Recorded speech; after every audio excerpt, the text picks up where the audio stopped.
Nshuti namwe bagenzi mwaba mukurikirana ibiganiro vyacu hano kuri Kabaza Web TV, turabahaye ikaze kandi turabaramukije. Muri kumwe nanje Ilere uri nkuru mu kiganiro twabaza hano kuri Twitter Space. Mu kiganiro rero cy'uyu munsi twagize amahigwe turatumira umutumire umushingwamanza Maître Habonimana Chris Darno. Rero murazi yuko ibimenyesha makuru mu bisanzwe uretse umwuga wo kumenyesha amakuru, ibinyamakuru bisanzwe binigisha abanyagihugu. Rero umukigano cy'uyu munsi twashaka duhamagare uyu mushinga nta asanzwe ari umushingwamanza kugira ngo ashobore kwigisha canke kutubwira uko amashira hamwe adaharanira inyungu mu Burundi asanzwe ashingwa. Reka rero tumuhe ikaze mushinga ntahe Darno, turabahaye ikaze kandi turabaramukije. Murakoze ku ijambo. Nkuko babivuze, amazina yanje nitwa Habonimana Chris Darno, mugabo peut-être benshi banzi ku izina rya Maître Darno.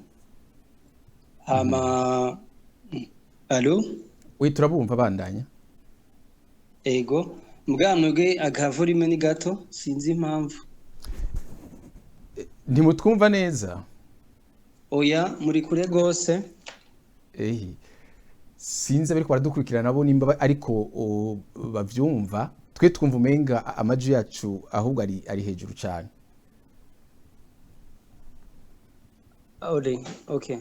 Ubu ndabumva. Okay. Yego. Nkuko nariko ndabivuga rero, nzwi ku izina cyane rya Maître Darno. Hama uno munsi nkuko waruhejeje kubivuga muri introduction, tuza kwigishanya, tuza kuganira kuvyerekeye itegeko ryerekeye amashirahamwe ataharanira inyungu za politiki, mu gifaransa ivyo bise des associations sans but lucratif.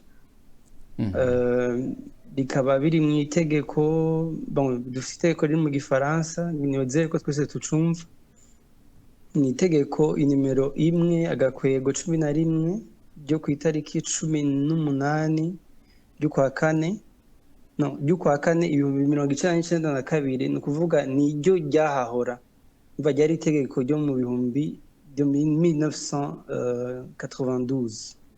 C'était portant cadre organique des associations sans but lucratif. Rica riba remplacé disons vuba muri 2017 n'iri tuza gucamwo tuza kwiga janvier 2017 portant cadre organique des associations sans but lucratif. Ni ukuvuga ni kungene ayo ma association ayo mashirahamwe kungene ajaho ibisabwa kwivuka ryayo gushika rinagire gute rinaveho canke bimwe bita dissolution. Rero uko itegeko rimeze, ntituza peut-être kuronka akaryo ko kwinjira mu ma article yose, kuko iryo tegeko rigizwe n'ama article ashika hafi 70 gato. Muko muranyumva? Zamugira feedback. Turabumva. Zamugira feedback kuko mu telefone nashize ku gutwi. Okay. Donc bigizwe n'ama article canke ingingo zishika kuri 91. Ituza kuronka akanya ko kuzica ko zose, mugabo turaza kuraba ibice bikuru notamment turaza kuraba ivyerekeye les définitions des termes. Hariho amaterme amwe tuza gucako tuyadefinise canke namwe bico mutaza gutahura muraza kuraba ahantu mucandika, turaza gutanga umwanya w'ibibazo. Yego cyane. Turaza kuraba les deux régimes kungene ama association avuka canke amashirahamwe. Hariho ama association avuka par simple déclaration, hariho n'ayandi avuka biciye muri agrément, gusaba uruhusha bijya tumenyere vyo muri ministère. Turaza kuvuga icerekeye personnalité juridique. On va peut-être donner une petite définition de ce que c'est. Donc la personnalité juridique c'est quoi? Hanyuma turabe ayo mashirahamwe yaronse personnalité juridique akora iki, yemerewe gukora iki ngaha sur le sol burundais. Ikindi naco kandi kiri très important, turaza kuvuga ivyerekeye amastatut, donc le contenu y'amastatut y'ama-association ukungene aba ameze. Aha biratandukanye cyane kuko amastatut y'ama-association siyo mastatut y'ama-entreprise canke y'amakoperative canke y'amafondation.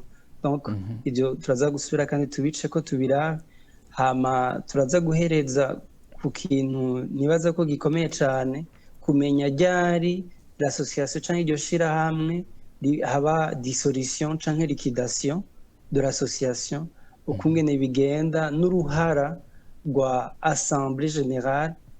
Turaza zose kubicako tubivuge, hama dusangire ijambo nimba hari ibibazo. Rero ntatinze ndakeneye Jean ndaronka feedback kumenga ndiko ndivugana.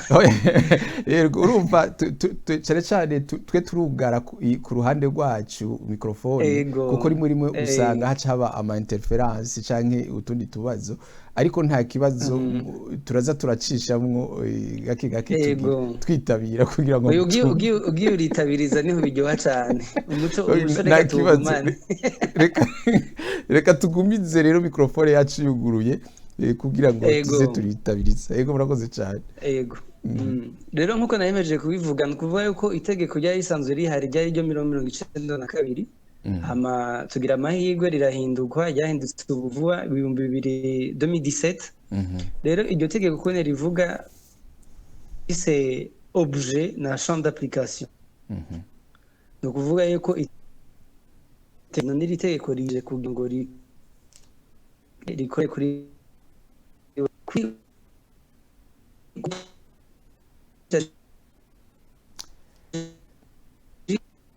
ahubwo ubumenga nituriko turabumva neza, akarezo umengo kariko karagorana, sinzi umenga n'abandi niko bavyumva, umenga akarezo kasa nuko kariko karagorana.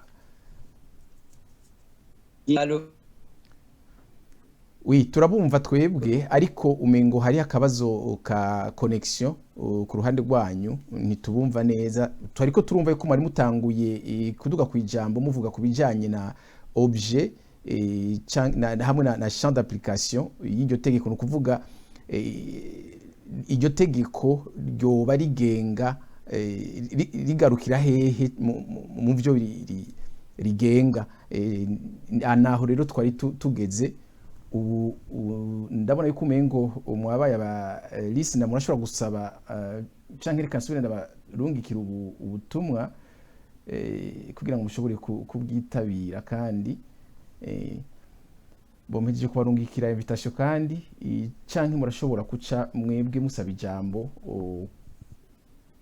kugira ngo muce muduga ku ijambo.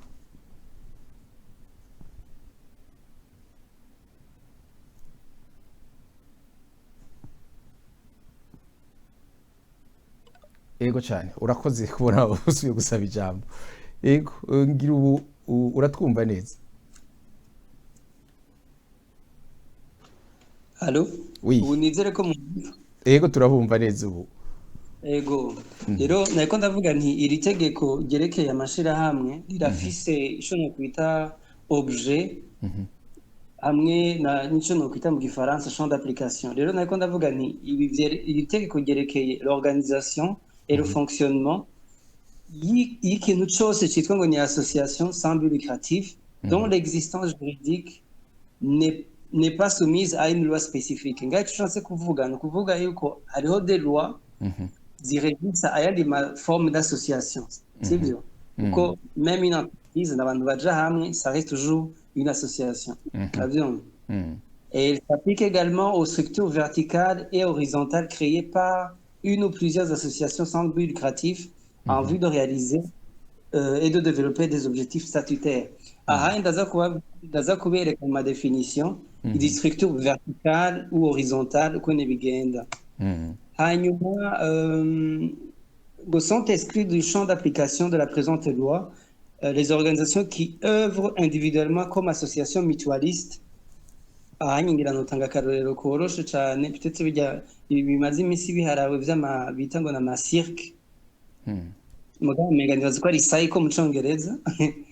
Usanga bita cirque.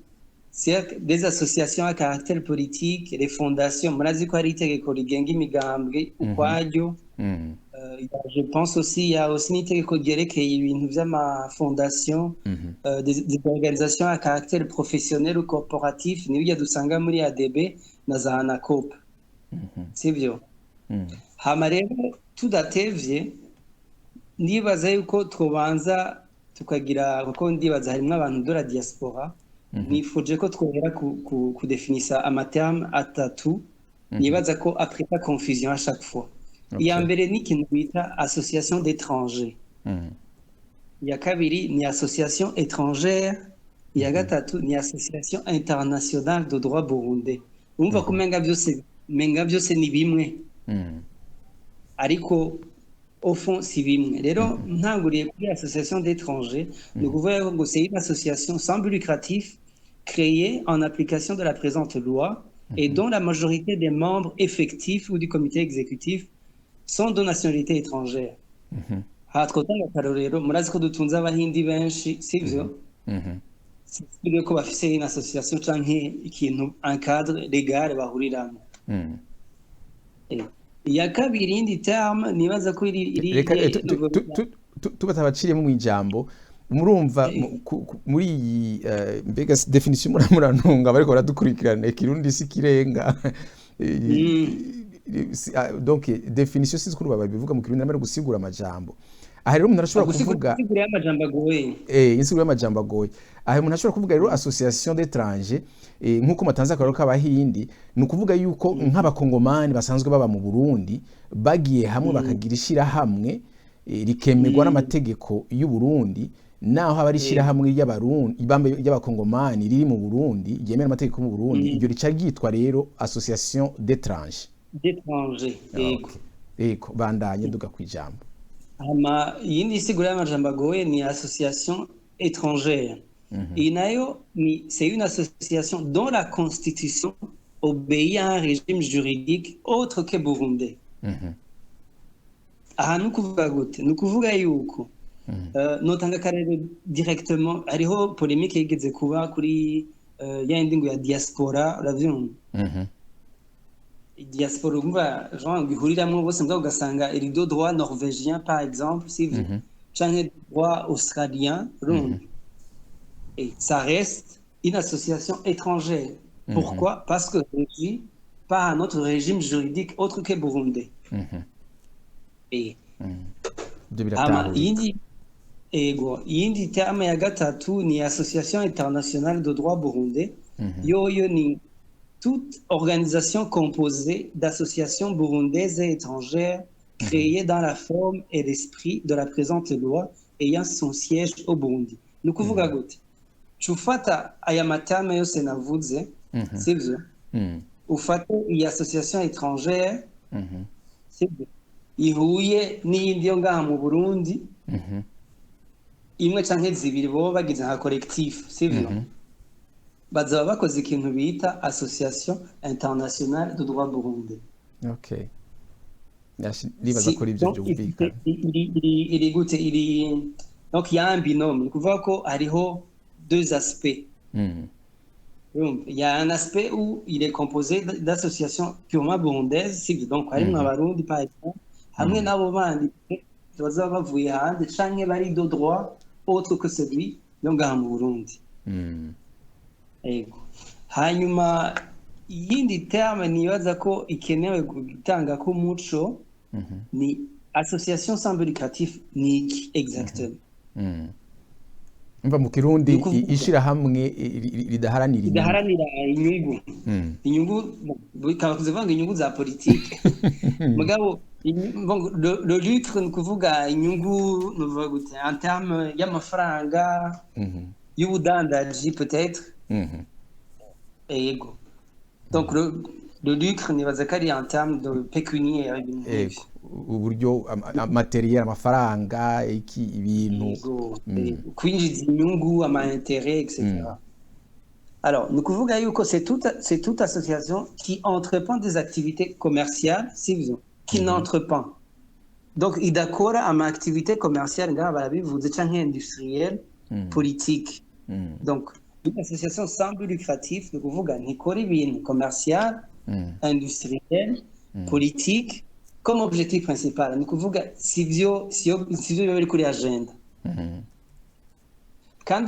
kandi bagapreciza neza yuko nta partage de bénéfices entre les membres ibaho za nyungu nako ndavuga mugabo rero ya petit bémol baravuga bati toutefois n'est pas considéré comme une activité lucrative le fait pour une association d'entreprendre des activités tendant à faire fructifier son patrimoine dans le but de mieux réaliser son projet. Aha ni ukuvuga gute twagize association sivyo turagira amacotisation des membres sivyo mugabo tukavuga tuti kugira tuze turonke intebe zidukwiye aho tugirira inama sivyo reka tutangire kugira gute korora inkoko canke sinzi ibime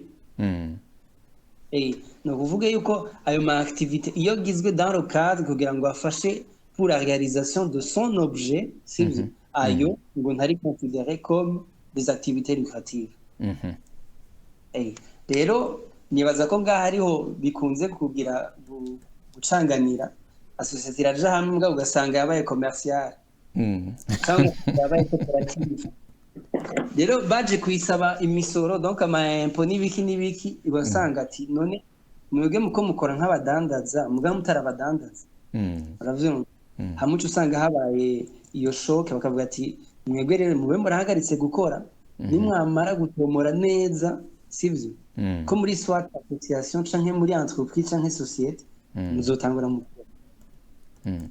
ariko aho nyine umuntu arashobora kwibaza nivyo birumvikana yuko ishirahamwe kugira ngo ribeho rikore rirakenera uburyo rero barashobora kuvuga bati reka tworore inkoko za kijambere canke inka canke kugira ngo turonke amafaranga yo kugura intebe yo gufasha abo tukeneye gufasha n'ibindi ariko ako kantu baba bashize ko kubudandaji kugira ngo baronke ayo mafaranga yo kugira ngo bakore ibikorwa byabo ako kantu ubwako kubudandaji kaca kategereza kubahiriza amategeko ajanye n'ubudandaji commerce akarorero.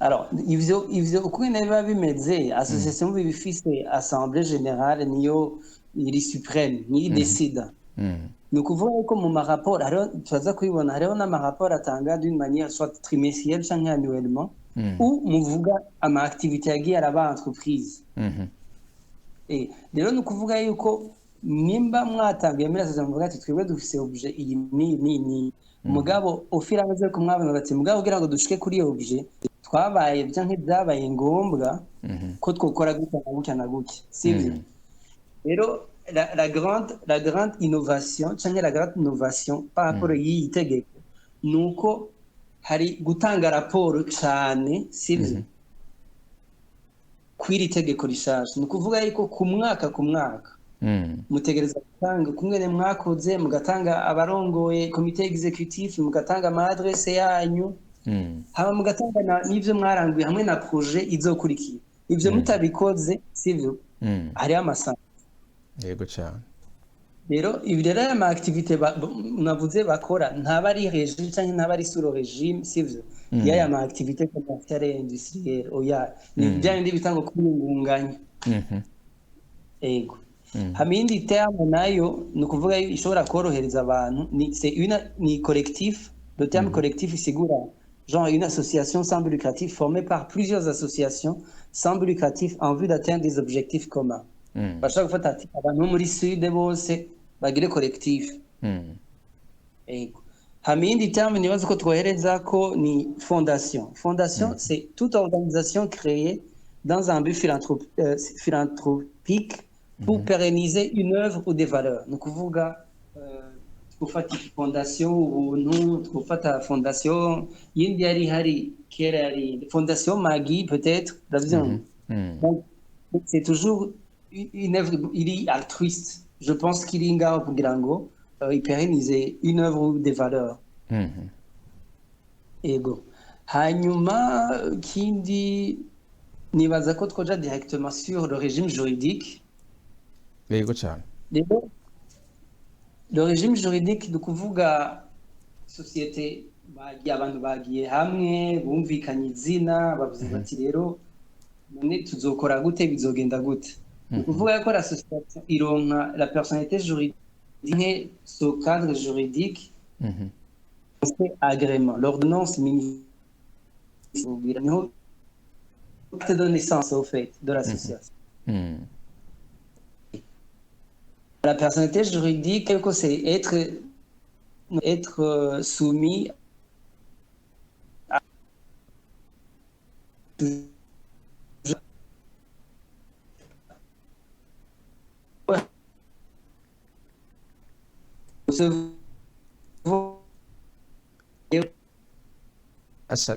vyasubiye kwanka umenga biguma bicikagurika mwariko muradusigurira ico ari co personnalité juridique.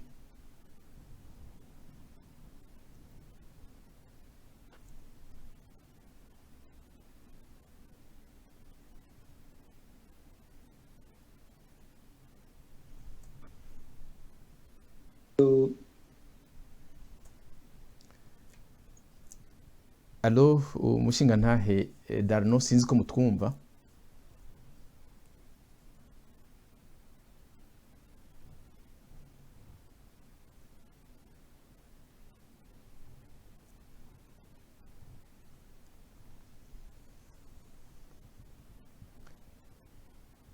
Eko ndibaza ko n'abandi batari ko barumva umutumire wacu kuko nanje ku ruhande rwanje sindiko ndamwumva byo bitumwa na connection nimba ashoboye kuronka connection kandi arashobora kurungika demande ariko twibutse yuko ubu yaragize aho dusigurira ico ari cyo personnalité juridique d'une association canke yishira hamwe ridaharanira inyungu akavuga yuko rero iyo personnalité juridique ari nka acte de naissance canke icemeza yuko iryo shira hamwe rivutse ribayeho nka kurya umwana iyo avutse haba hariho icemeza yuko umwana yavutse.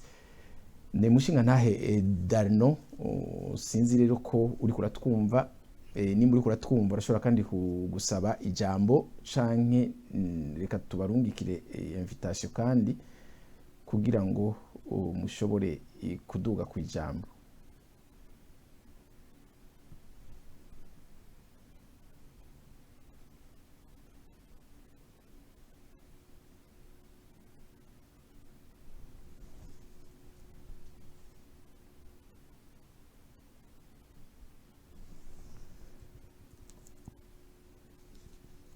Eko turiko turaganira n'umushingwamanza umushinga ntahe Maître Habonimana Chris Darno akaba ari karatwigisha canke adusigurira kubijanye n'amashira hamwe adaharanira inyungu uko asanzwe ashingwa mu gihugu cy'u Burundi.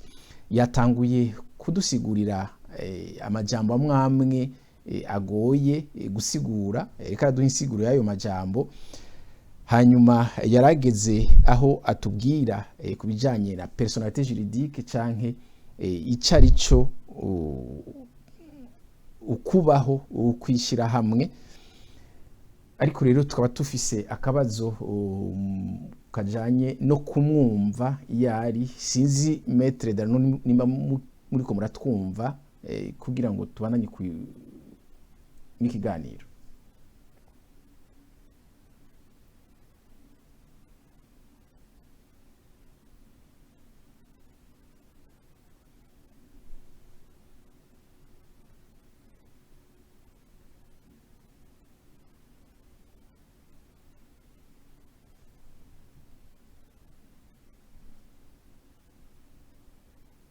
Ego ubu turabona yuko agarutse birashobora kwereka aratwumva yarahi ijambo ni gwanyu uduga kwijambo. Ego rero nariko ndasobanura ico ari cyo personnalité juridique mu majambo make c'est l'aptitude à être sujet de droit. C'est l'aptitude à être un sujet de droit. Nivyo nariko navuga ni un sujet de droit a des droits évidemment mais aussi a des devoirs kandi akaba afite uburenganzira bwo kubiharanira mu gihe yarenganijwe no mu gihe we atubahirije novuga gute ayo madevoir yiwe ko nawe hagira amategeko amugira gute amusubiza ku murongo. Alors rero ndiko ndavuga du régime juridique des associations canke y'amashirahamwe adaharanira inyungu z'amafaranga. Reka tukivuge gutyo nibaza ko ariko kivuga cyane ahubwo ni naho byo kumvikana cyane. Ni ukuvuga yuko les associations sans but lucratif se créent et s'administrent librement dans le respect de la législation en vigueur. Donc l'itegeko nyene hama toute association sans but lucratif ayant acquis la personnalité juridique, rimwe nababwira, on a, disons, les associations acquièrent la personnalité juridique et une fois qu'il y a ordonnance, donc à la sortie, il y a ordonnance il y a ordonnance ministérielle. Dans les conditions prévues par la présente loi, et ainsi, cette association peut, tenir des réunions, élire des représentants et ses organes. 3. Gérer et disposer des fonds. Nashatse kuvuga ashobora kuba ari amafond interne cyangwa ari amafond externe. Turaza kubivuga ko gatoyi. 4. Acquérir à titre gratuit ou onéreux des biens. Ni ukuvuga yuko ashobora kuba ivyo baronse peut-être bibaye nk'impongano, donc les dons, les legs, canke ari ivyo bonyene ubwabo muri bwa buryo biyunganamo bakagura. Nayo natanze akarero k'intebe. Ica gatanu naco c'est pouvoir ester en justice, ni ukuvuga pouvoir kugenda mu butungane soit pour défendre leurs intérêts canke les intérêts de leurs membres en tant qu'association, canke de répondre sivyo kuko l'association est également responsable vis-à-vis des tiers mu gihe habaye une quelconque violation canke un manquement quelconque, sivyo mu gihe des actes qui ont été tutaciremo n'ibya bindi mwavuga bya personnalité juridique, ni ukuvuga ishirahamwe rirafise uburenganzira ariko burafise n'ibyo murantunga. Ishirahamwe rirafise uburenganzira bwo gusaba ibi na biriya, ariko burafise kandi n'uburenganzira bwo gusabwa iki canke kiriya mu gihe bukoze ishirahamwe rikoze ikintu kanaka kiri kubiri n'amategeko. Abantu barashobora kuryitwarira naryo. Hariho umuntu canke irindi shirahamwe ryarikoreye ikintu, naryo iyo shirahamwe naryo rirashobora kwitwara mu butungane ryitwarira uwo muntu canke iryo rindi shirahamwe.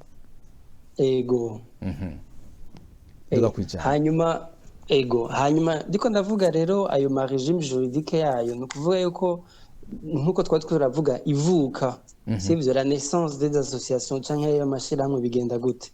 Alors biri uburyo bubiri. Hariho ama association canke amashirahamwe avuka par déclaration, turaza kubisobanura. Hakaba n'ama association avuka par le régime de l'agrément. Alors, les associations en général, c'est un droit même constitutionnel, c'est vieux.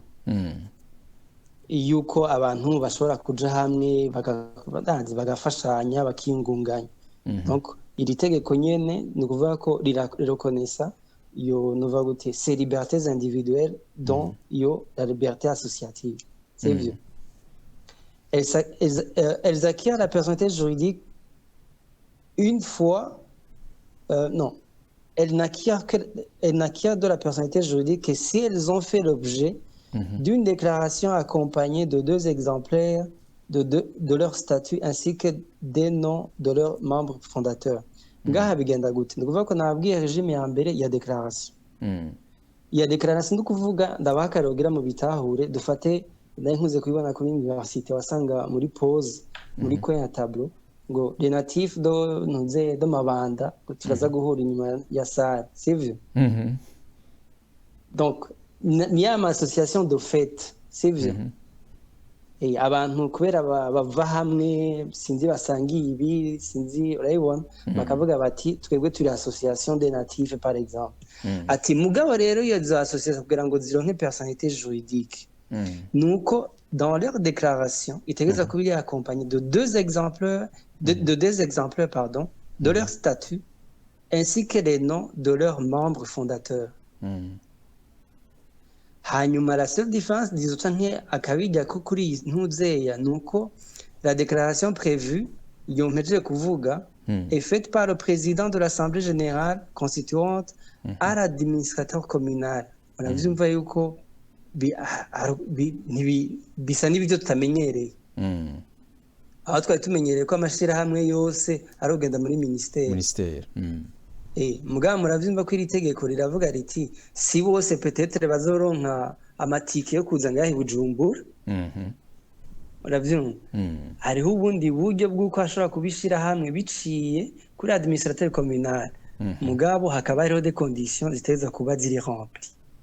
Alors ndayisubiyemo iravuga ati la déclaration prévue donc une déclaration navuze où basaba ama exemplaire n'ibiki est faite par le président de l'Assemblée générale constituante à l'administrateur communal où l'association a son siège. C'est vieux. Un récépissé est délivré dès que le dossier est complet. La déclaration indique la dénomination, l'objet, le siège, donc vya bindi vyose biranga ya ntuze yashirahamwe. Ego. Hanyuma barafise délai ya 2 mois yo kugira ngo bige dossier yabo. Hakabaho n'ukundi kwezi kumwe mu gihe donc bavuga ati bitashobora kuba bagize akazi kenshi mugabo maximum ni 3 mois. Ego. Hanyuma ikindi naco peut-être novuga le refus de donner l'avis requis vaut acceptation. Ni ukuvuga yuko mu gihe ako gakomite kuko haba hariho komite iri muri commune disons au niveau de la commune ijeje kwiga ivyo bibazo vy'amashirahamwe mu gihe atana kimwe yiprononshijeko sivyo ngo le refus de donner l'avis requis vaut acceptation. Bica byitwa yuko bemerewe mu gihe bica byitwa ko bemerewe donc ni bya bindi bavuga le principe Nzenge bavuga ati kino dimo consent. Commune itishuye kuri iyo declaration yabo bo baca bamenya yuko bahawe uruhusha rwo gutangura gukora icese. Ego. Hanyuma iyindi ntuze nayo ni yerekeye disons ya régime mena navuga. Ya agrément. Yo, nous voyons que le ministère ayant l'agrément des associations sans but lucratif dans ses attributions est tenu de gérer un fichier des associations. Donc, ça se fait à l'interne. Il y a un département, il est strictement chargé de ça. Abaringa he Bujumbura ikorera hariya kuri iriya barabara rya ntuze rya Buja Cafe niho bakorera yego. Hanyuma ikindi naco mu bintu basaba nous kuvuga au plus tard donc bamaze guhagarama barakubwira ati au plus tard le 31 mars de l'année suivante c'est bien les associations sans but lucratif sous le régime de l'agrément c'est bien sont tenues de transmettre au ministre ayant l'agrément des associations sans but lucratif dans ses attributions un rapport annuel d'activité de l'exercice précédent contenant notamment des éléments ci-après. On veut dire, il y a d'abord l'adresse physique, il faut actualiser. Uko nimba mwavuze ko muri mu Kamenge, sivyo? Umwaka urashobora gusanga mugeze mu Nyakabiga. Ico gihari kugira ngo bevite yamashira hamwe, comment dire, yamashira hamwe fictive. Uravyumva? Amusanga umenga hari igihugu cyose kiri nyuma yamwe ugasanga umuntu ama icyakabiri barexija un bilan détaillé ainsi qu'un rapport des activités de l'année écoulée. Ni ukuvuga nimba mwaragize amanama 30 murabivuga uravyumva nimba ivyavuyemwe murabivuga d'une manière nyene succincte donc brièvement donc bikaba bigaragara. Gatatu, les changements intervenus au niveau des membres et des organes navyo nyene murabivuga harashobora kuba harabaye un membre soit yasavye kuvamwo qui est décédé qui n'est plus disponible ayo machangement yose murayavuga muri yo rapport. Kane, un rapport financier détaillé et les références des comptes bancaires. Ni kuvuga gute murafite amakotisation des membres kuko muri association ikivuka muravuga ko ni muzobaho donc comment vous allez générer uburyo rero baravuga ati abamambure bakotije gutya uyu mwaka sivyo hanyuma konte dufise amantuze yacu muri BRB canke muri BGF canke ahandi kugira ngo babakurikirane ikindi naco ca nyuma la liste des meubles et immeubles détenus en propriété ou à d'autres tiers ni kuvuga yuko nimba muri location ya bureau muravuga muti ibirimwo si gwacu turi en location nimba mwarabiguze mukavuga ati twebwe dufise intebe zingahe ibiki n'ibiki ivyo murashobora guca mwibaza ati nayo ibikweko ivyabaye ibi nyine justement bihari kugira ngo vyevite ya ma association ya fantoche tu vois cyangwa ugasanga ni ya ma association peut-être ari financée d'une manière peu recommandable ndabishire hagati ya twamubwira ushatse kuko ukoresha imvugo itababaza amatwi none birabaho none ibintu by'ama blanchiment d'argent n'ivyama vyabaye yego no kuvuga ko ivyo bintu urumva deja nibaza ko ari vyo ubunye biza bifise uburemere canke peut-être binaniza n'ama association akivuka kuko akivuka hari igihugu yabura urayabura peut-être ko batashoboye kugira gute kureponda kuri ama exigence yose canke peut-être yuko yayihota hama agasohoka ingingo ivuga uti mwebwe ntimukiri kuri liste yego hama ikindi naco tuvuye kuri yama association canke amashirahamwe agirwa par simple déclaration muri commune chez l'administrateur communal ayo onye agirwa par agrément au ministère civil mugana nyene il faut préciser ni ministère de l'intérieur et de la sécurité publique hama zijya nababwiye z'aba étranger nazo zisaba ntuze ya muri ministère des relations extérieures donc kwa honorable ntuze Shingiro hajya niho donc yaba étranger donc niho bagenda hanyuma ubu rero yindi type y'ama association niyindi iri déclarée d'utilité publique ni ukuvuga wowe urashobora kuba watanguje association ufise objet mugabo ibintu ukora ugasanga biri d'utilité publique ivyo l'avantage hari nuko ubeneficia ikintu bita ama subvention menshi rero baravuga bati ni ryari association canke ishirahamwe sivyo ryoba déclaré canke disons ministère yovuga ati wewe tugushize muri catégorie y'ama association ari d'utilité publique alors barabivuga uti la demande de reconnaissance d'utilité publique doit être motivée par la démonstration que l'association sans but lucratif joue ou est appelée à jouer un rôle de premier ordre notamment dans un ou plusieurs domaines ci-après. Nous avons dit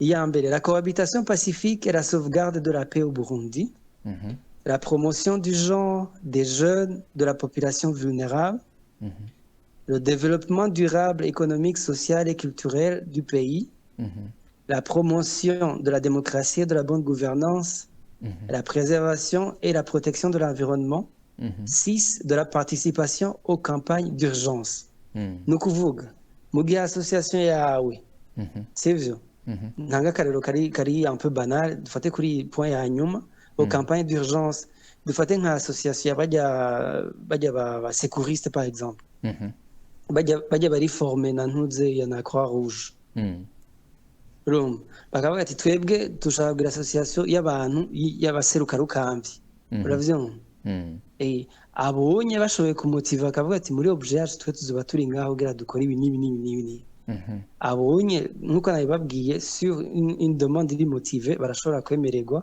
gushigwa muri iyo ntuze muri iyo catégorie ego hama la reconnaissance d'utilité publique peut être accordée à leur demande aux associations sans but lucratif à régime d'agrément après enquête préalable et consultation du cadre. Donc, le cadre de concertation, il y a un département nababwiri au sein du ministère. Donc, c'est pas, il y a reconnaissance, il n'y a pas de barabanza bakavyiga baranza kuvyiga iyi periode ihari ni 6 mois après consultation baba bakwize baba bakwize mu bisanzwe amezi 6 yose bariko barakurikirana. ego hanyuma tugerageje rero gutera imbere sinzi ko twamaze tukakira ibibazo vya mbere. Bon je nibaza ko twari avant mwasa nuko mwari mugiye kurangiza kuko mwari mwavuze yuko muza kuvuga ku bijanye na stati hamwe na dissolution. Nico fait nivyo nagomba ngaburemo kabiri sivyo. Okay. Donc mvuge ko mpejeje première partie habe peut-être ibibazo bingahe hamasha tuje rero tubaze kuvyerekeye twinjire mu mastatu naho nyine turaza guca ko hejuru. Ego cyane hama mu tugire indi séance y'ibibazo hama de clôture. Asha ahubwo nivyo oya muragize neza ko muri mwavuze igihe tubasabye akanya muri matubika umufisi isaha imwe none mbona yuko umenga tumaze gufata akanya gatari gato. Oya ni bon ndinga on va vider la question kugira twese tubitahure kumwe. Ego cyane bo sinzi rero niba hariho ababazi ibibazo ndabona ko hariho ntaguciriyemo en fait iki kibazo c'amashira hamwe n'ibiki ndisure hari abantu benshi peut-être baba bari hanze bumva bashaka kugira ico bakoze pour leur communauté aho bavukira canke ku gihugu cose baho ugasanga bavuga ati none duhere tubigenze gute. Donc nibaza yuko ni vyiza yuko twobiganira tukabishimangira abantu bagenda bumvise exactement kumwe bimeze.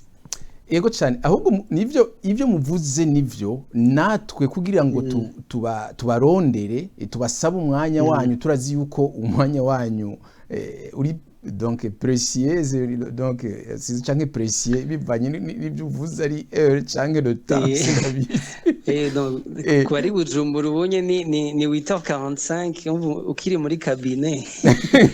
Ego cyane rero twari twabasabye kugira ngo tuganire kuri iki kibazo mu buryo bwo kwigisha abarundi kuko vy'ukuri nkuko muhejeje kubivuga abakurikirana ibiganiro byacu hano kuri Kabaza Web TV mu kiganiro twabaza canke n'abasoma ahandi barabona yuko hari ibibazo cyane bikunda kuba mu mashira hamwe cyane amashira hamwe y'abarundi baba mu mahanga. Rero twibagije yuko tubahamagaye mu gaca ku masonga ibijanye no kwiyandikisha ko mashira hamwe ukuntu bigenda mu gihugu n'ibindi abashobora kumviriza iki kiganiro barashobora kugira ico bahungukiye hanyuma ibintu bikagenda neza. Ndabona yuko hariho umushinga nahe David yahamagaye nibaza ko bafise ikibazo. David ijambo ni gwanyu entre temps monsieur Darno murashobora kuca mugara microphone imbere yuko mwishura. Ego ndabaramukije cyane mwese. Ego cyane amahoro nshuti. Ego ndashimiye metro konsigo baduhaye n'ubumenyi atwunguye kuvukiranya amashira hamwe adaharanira inyungu. Donc jewe rero simvuga byinshi ntabwo nanje nahigiye byinshi juste gusa ngomba kugira akantu nongereye ko kuvyo yavuze. Alors ni kucerekeye aho ayo ntuzeyi association bashobora gusabira agrément. Yatubwiye yuko ntuzeyi ayaba étranger ariyo basabira muri relations extérieures kwa Shingiro. Je voulais préciser une chose. Itegeko ritandukanya hagati y'ama association y'aba étranger n'ama association afise un caractère international biratandukanye. Bashobora kuba ari nk'abasenegal baba mu Burundi bakorera mu Burundi association ifise imigambi yo gukorera i Burundi nyene en fait c'est ni by'i Burundi nyene gusabiriza n'aba étranger. Dans ce cas bakeneye gusaba iyo agrément bayisaba kwa ministre afise l'intérieur dans ses attributions. Contrairement iyo association ifise un caractère international soit bashobora kuba aba membre bari mu bihugu bitandukanye nationalités zitandukanye cyangwa peut-être ivyo bakora bishobora gutusha ku yandi ma ordre juridique y'ibindi bihugu canke bon du moins hariho ico bakunda kwita muri droit element d'extranéité d'extranéité muri ico gihe niho bavuga rero yuko l'agrément isabwa kwa ministre afise des relations extérieures dans ses attributions ego voilà karavuga president nashaka gushirako kongerako ubundi vraiment je remercie vraiment maître Darno pour son intervention kuvyo yatwigishije vraiment ego murakoze cyane ego cyane ahubwo natwe turabashimiye kuko muje gutanga iciyumviro ciyongera ko kuvyo yavuze nivyo yari yatanze akarorero nkako nyine mutanze k'abanyamahanga b'abasenegale baba mu Burundi we yari yatanze akarorero k'abahindi baba mu Burundi ko bashobora gusaba bashobora kugira ishyirahamwe ryabo ariko basaba uburenganzira muri ministere ya interieur nanje ahubwo nari namucenda mubaza kugira ngo dutahure neza namubaje mbe abakongomani nabo nyine bari mu Burundi nabo nyine byogenda uko avuga uko murumva ko namwe muje kongera kwa kandi karorero kandi natwe turabashimiye cyane mugize neza murakoze cyane yego murakoze mushinga nahe musubiye kugira iciyumviro muterera murashobora kusaba turaza kubareka kugira ngo mushobore kugira ico muterereye mufasha umushinga ntahe Maître Darno reka rero dusubire kwa Maître Darno tumuhe oya ahubwo abandi bafise ibibazo babaza nari ngiye kwaka ijambo abariko baradukurikirana oya sinteba bon ndashimiye cyane David kuri intervention yiwe en fait sinzi ko peut-être ngira twatahuranye navuze yuko ukuvuga ko les associations d'étrangers kujya ajya amaterme nagenda definisa nukuvuga yuko ari ayo ma association ari muri iri tegeko nyene mugabo rero la seule différence ihari avec ayo ma association y'aba étrangers canke association étrangère nuko nko kuri dafise ingingo ya 37 inganda yibasomere muyumve le ministre ayant l'intérieur dans ses attributions est chargé de tenir informé le ministre des Relations extérieures de l'activité de l'association d'étrangers. Ni ukuvuga yuko ubunye ce n'est pas yuko ariho bagenda gutora agrément, sivyo. Mugabo nuko le ministre doit informer. Donc les deux ministères barategeza guhana amaraporo. Hama kubiriko biraba. Hama peut-être le ministère des Relations extérieures ashobora gusaba des informations supplémentaires par rapport y'iyo association. Donc à toute association étrangère.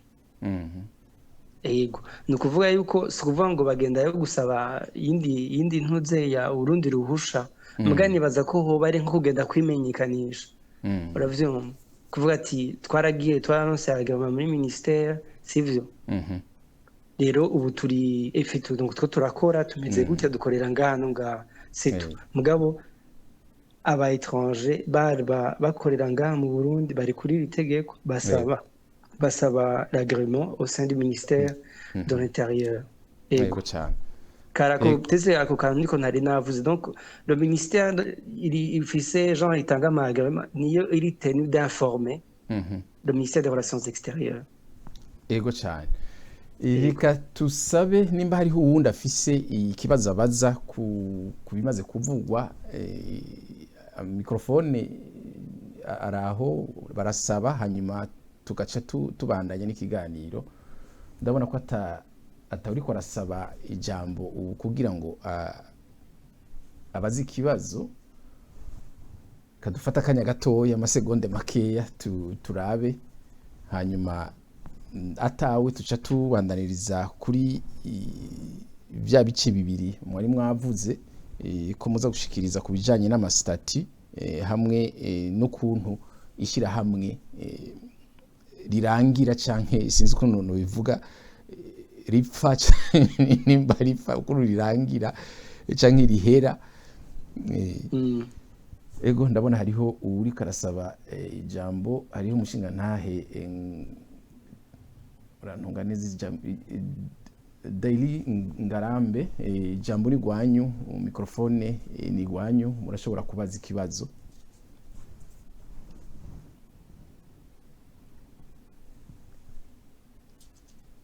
muranyumva ego turabumva cyane mushinga nta murababarira byacitse umwanya munini mugabo semeye ko byacitse ku ruhande rw'iwanje canke ko yari uwariko aravuga vyari vyacitse so nkabaza ikintu bari babajije mbere murambabarira oya nta kibazo ikibazo canje cari icerekeye ivyo bita mu gifaransa entreprise sociale donc natahuye definition maître d'armes yatanze itandukanya ico twokwita ama entreprise privée n'ama association sans but lucratif nuvuga ntahuye neza association sans but lucratif irashobora kugenera ama revenu barashobora gukora urudandaza ariko urwo rudandaza canke inyungu bakuramwo bagomba kuyisubizamwo mu bikorwa bakora ntibica bija mu mantuze mu mifuko y'aba actionnaire ico ndagitaho mugabo entreprise sociale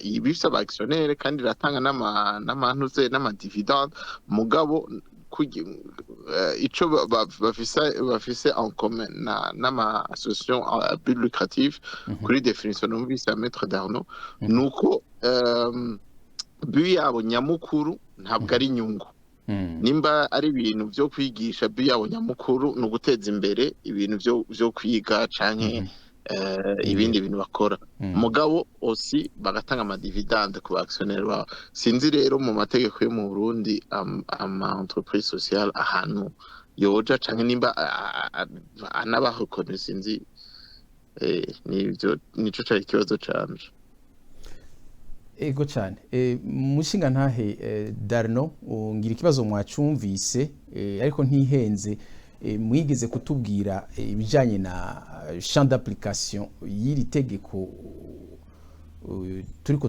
turaraba uyu munsi sinzi rero nimba hariho inyishu mushobora gutanga ku mushinga ntahe Daily nimba mushobora kuba muzi n'iri tegeko rihari rigenga aya entreprise sociale we yavuze murashobora kugira ico mushikirije beja muri Rwanda. Okay.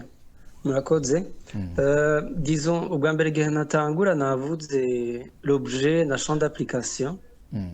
Ku ngingo y'iri tegeko ya kabiri niho babivuga neza nibaza ko ariho na Dari acaronkera inyishu yiwe.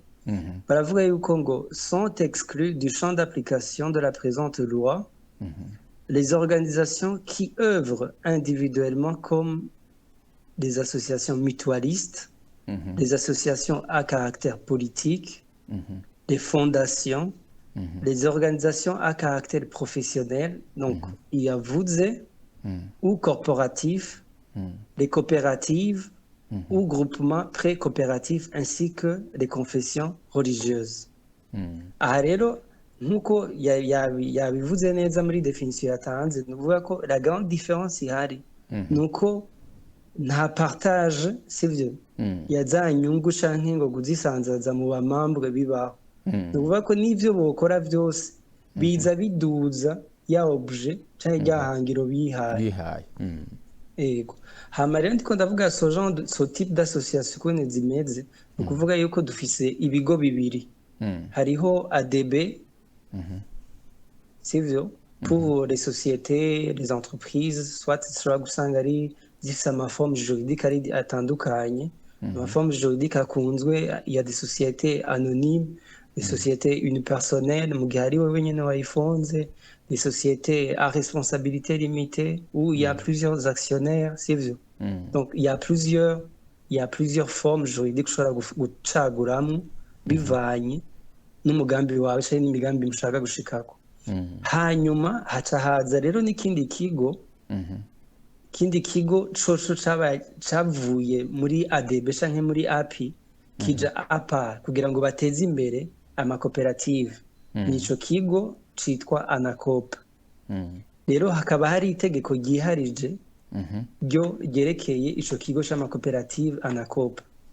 Alors pour info canke kugira ngo umuntu en plus y'ikiganiro twagiranye kugira ngo azotahure vyinshi ndashobora peut-être ngo bantange ama adresse ahantu bashobora kugira plutôt ANACOP yerekeye amakoperative ikorera ngaha muri building ya Smart hajya bita ngo kwa ntuze kwa Domitien ni muri etage ya mbere nuvuga ko hajyanye murashobora kuronka ama information yose akwiye canke murashobora no gutelecharge kuri Google no kurara wayerekeye les coopératives Burundi murashobora kuyironka hanyuma concernant les sociétés navyo ni muri ADB XAP niho bashobora kubabwira les formes zihari umuntu ashobora kugira nkaje ndaguha akarorero nimba mvuga ati nshaka kugira société yiwanje atawundi muntu ari inyuma ndagenda nkakora société bita société unipersonnelle unipersonnelle uvuga ko ni umu actionnaire n'umwe mugabo rero ntibibuza yuko uronse aba actionnaire ushobora gusubirayo kandi ugahinduza yego ni kuvuga yuko la différence mwayumvise ni ukuvuga ko nta lucre ihari nubwo yoba itegeza kuba iri affecté sur l'objet yego kandi mu gihe rero ya nyungu yagiye gukora ibindi ugasanga association yaciye yugurura akabare yaciye igira gute sinzi peut-être ngo hariho abashobora gusanga baca bari visionnaire ugasanga baguma bagura mugabo ugasanga au final ntibiko biteza imbere ya objet biha ugasanga nibindi bagiye baje mu budandaza canke mu bindi ubudandaza bukomeye bakava muri ya aho rero niho usanga aho rero niho usanga bamwe muri obere baca babakurikirana ati mwebwe bite nyamuntu mwe mumize gute bashaka ati twe turi association muri association gute kandi mukora ibintu basanga rero haciye haba conflit uravyumva babatangiye raporo muri ministère ugasanga abantu barabahagaritse yego cyane ni kuvuga je nyabaza ko la différence confort tuti ayo ma active yego bon ndagitahuye bon nzopfa kuca kubaza muri Anacop na ADB mugabo apiho ndamaze kubabaza ngira aho bigeze nsige ndabeneva umva entreprise sociale muri api ntibaho tout simplement urumva uragira entreprise ama ukibesha yuko iri social mugabo mu mategeko ico kintu ntaco dufise mu Burundi marozi murumva ikindi nabaza ni ama ASBL canke ama bego ngerana ama ASBL afatanye n'ama entreprise privée bigenda gute mu Burundi ama je personnellement si ndabizi kandi yonyene ni ya Econet mugana naho nyene umengo ni service iri intégré ico nshatse kuvuga hari ama société menshi yo hanze usanga bafise un volet social iri totalement autonome iraronka ama appui ya la société mère dufate nka fondation Ford par exemple la société Ford irayiha allocation y'amahera buri mwaka yo gukora ama activité sociale humanitaire mugabo ni une organisation totalement différente nubwo isangiye izina mu Burundi bigenda gute bigenda nivyo nari navuze ngahanye bavuga ko la présente loi régit l'organisation et le fonctionnement de toute association sans but lucratif dont l'existence juridique n'est pas soumise à une loi spécifique. Donc vous avez une loi spécifique ni najya amategeko ya ma coopérative nari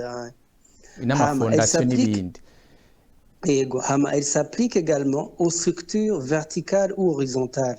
Ivyo hejeje kuvuga uravyumva et par une ou plusieurs associations sans but lucratif en vue de réaliser ou de développer les objectifs statutaires.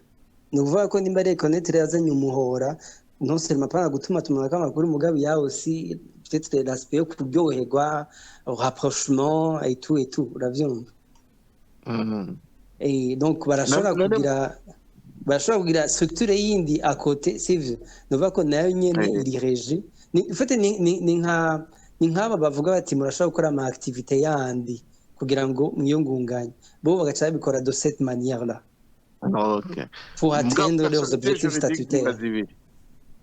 Sabwe personnalité juridique ziba zibiri mugabo ziba zibiri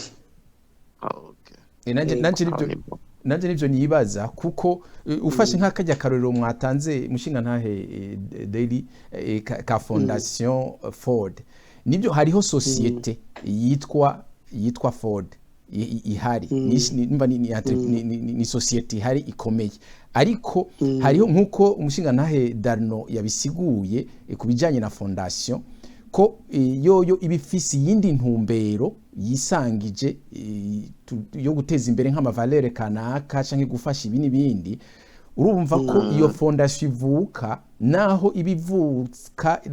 ibivutse ivuye muri iryo shirahamwe canke kuwaritanguye ibifise irindi tegeko rigenga ku ruhande. ahubwo nyene murantunga gatoya Daily, nanje ikibazo ahubwo waciye ubaza wari wabaje ngo mbe ama entreprise privé akorana gute n'ama association ama ASBL, je nanje naciye nibaza muri ca kindi mushinga ntahe Darno dusigurira cibikorwa ama association akora ku ruhande.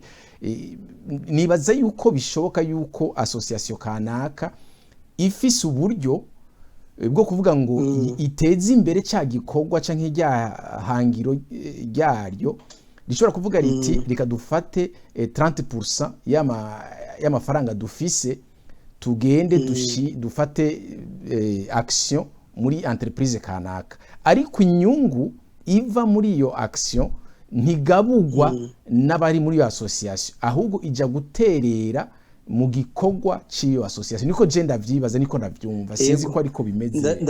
ndashaka ndaguhenda bahe akarorero kugira tubitahure neza ico kibazo. Jewe hariho association ndimo sinza kwivuga izina urumva, ni ukuvuga yuko aba membre twaricaye hamwe turaraba amantuze ibibazo dukunze guhura nk'aba membre.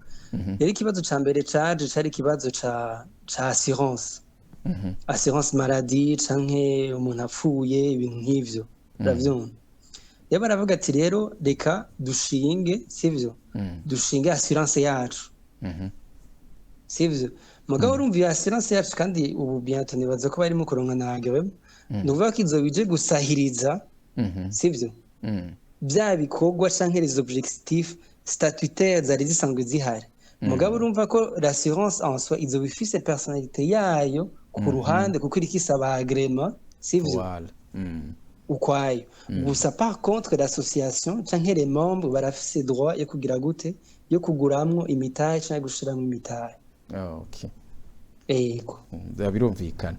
Sinzi nimba hariho pudire yuko mva sinashatse kwerekana yuko bakoze ikindi yakote kitegereza kuba kiri séparé gifise personnalité yacu ku ruhande. Ego. Sinzi nimba hariho ndafise ikibazo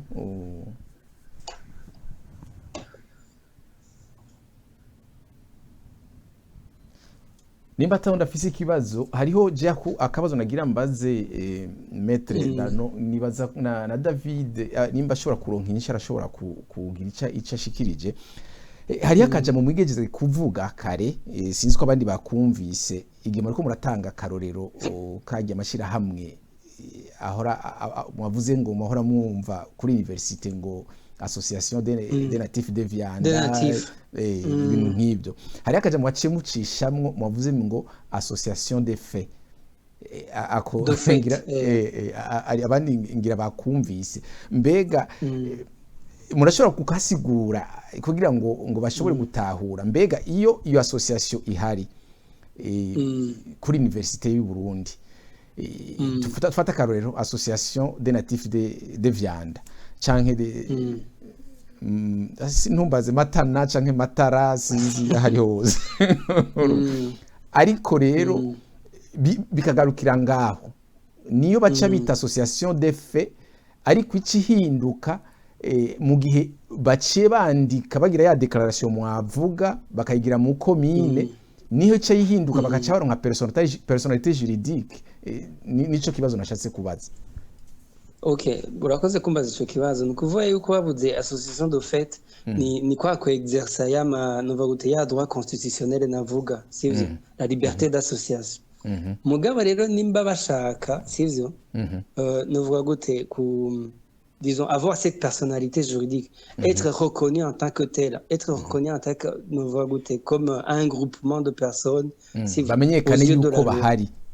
Iryo shira hamwe n'amategeko ko rihari. Ni ukuvuga ko barakora ico kintu nakubwiye soit par déclaration cyangwa bagenda bakarondera iyo agrément. Ego cyane. Aha rero akandi kabazo tuca tubaza nakajanye mwabisiguye ariko dushaka ko abantu bavyumva gusumba iyo association de fait murumva yuko iba itaraja kugira ya declaration ngo isabe yuko yemererwa imenyekane. Yego. Mu gihe rero akarorero abo banyeshuri bagiye hamwe bagira donc association des natifs de Matara bagaca bavuga bati reka tuje gusaba ingurane umushinga ntahe Maître Dar bakazi wawe bakakubwira ati tugurane amafaranga miliyoni 6 canke 10 wewe ndababaza muri bande barashobora kukubwira bati twebwe turishira hamwe association de natifs de Vyanda kuri kaminuza y'u Burundi turetse yuko mwebwe musanzwe muza amategeko namaze kumva iyo muri ko muraja ko hari ibibazo byinshi mu babaza ariko dufate yuko mwebwe ibyo by'amategeko mutabizi turiko tubishira mu kibanza cy'utazi amategeko kugira ngo ashobore gutahura mu gihe rero mwebwe mu babaza uko bakavuga ati dukorera kuri kaminuza y'u Burundi mugaca musinyiranira nabo n'uwaserukiye iryo shira hamwe akazi imbere yawe akakubwira ati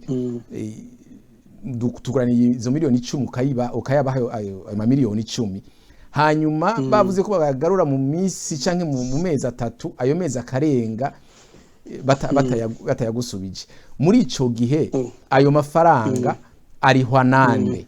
Ico ni kibazo ca mbere. Ikibazo ca kabiri mu gihe boba bariyandikishije ivyanda barantunga Matara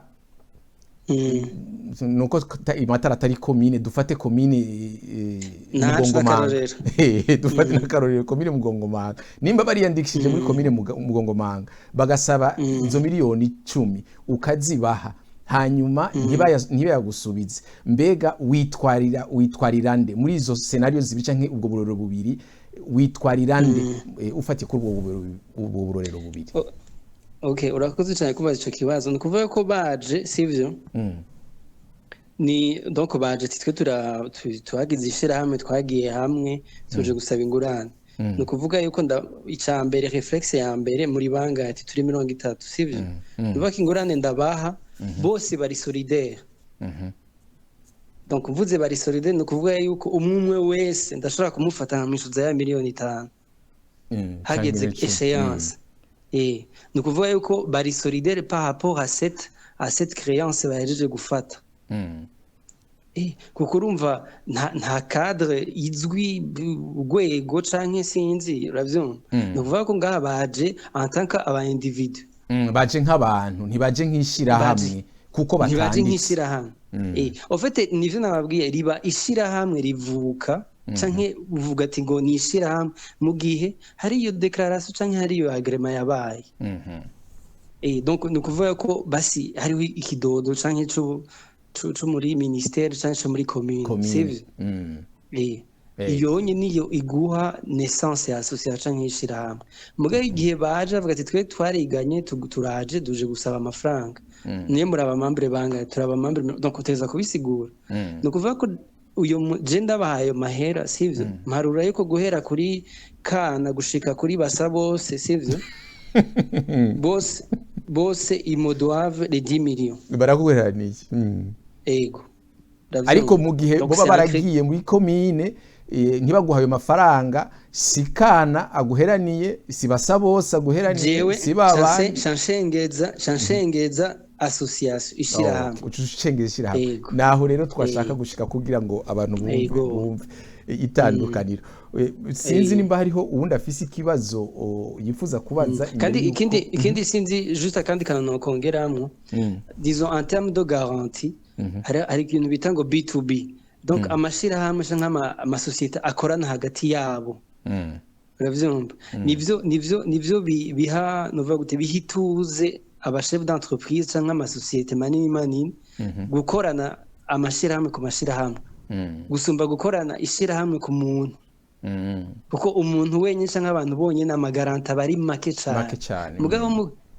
ariko mukoranye muvuga ati ni ishirahamwe kanaka sivyo haba hari plus de chance yuko mushobora kugira gute nimba ari amaklience yanyu ashobora kugaruka c'est vrai kuko vous pouvez peut-être saisir leur patrimoine et association etc etc mugabo umuntu wenyene ushobora gusanga atanifise bica bigenda gute rero nico gituma peut-être umuntu yohamagarira cyane abantu kujana association canke bakaraba izindi forme d'association bajam kugira ngo bashobore kwiyungunganya et pour plus de sécurité pour les chefs d'entreprise please mwevite kuza murahama crédit aba individu ego cyane hanyuma sinzi nimba hariho uwundi afise ikibazo imbere yuko tubandanya mu gice ca kabiri aho aza kudusigura ku bijanye n'amasitati hamwe n'ukuntu ishira hamwe rishobora kurangira. Ego hari ufise ikibazo ndabona ko atawe turashobora kubandanya n'igice ca kabiri.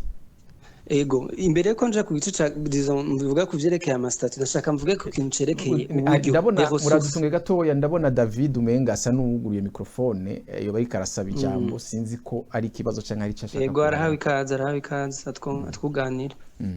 Allo oui mwumva nagomba kukwibariza gato maître niba hariho une exigence légale kuterekeye ntuze ya domiciliation iyo ntuze ya association est-ce que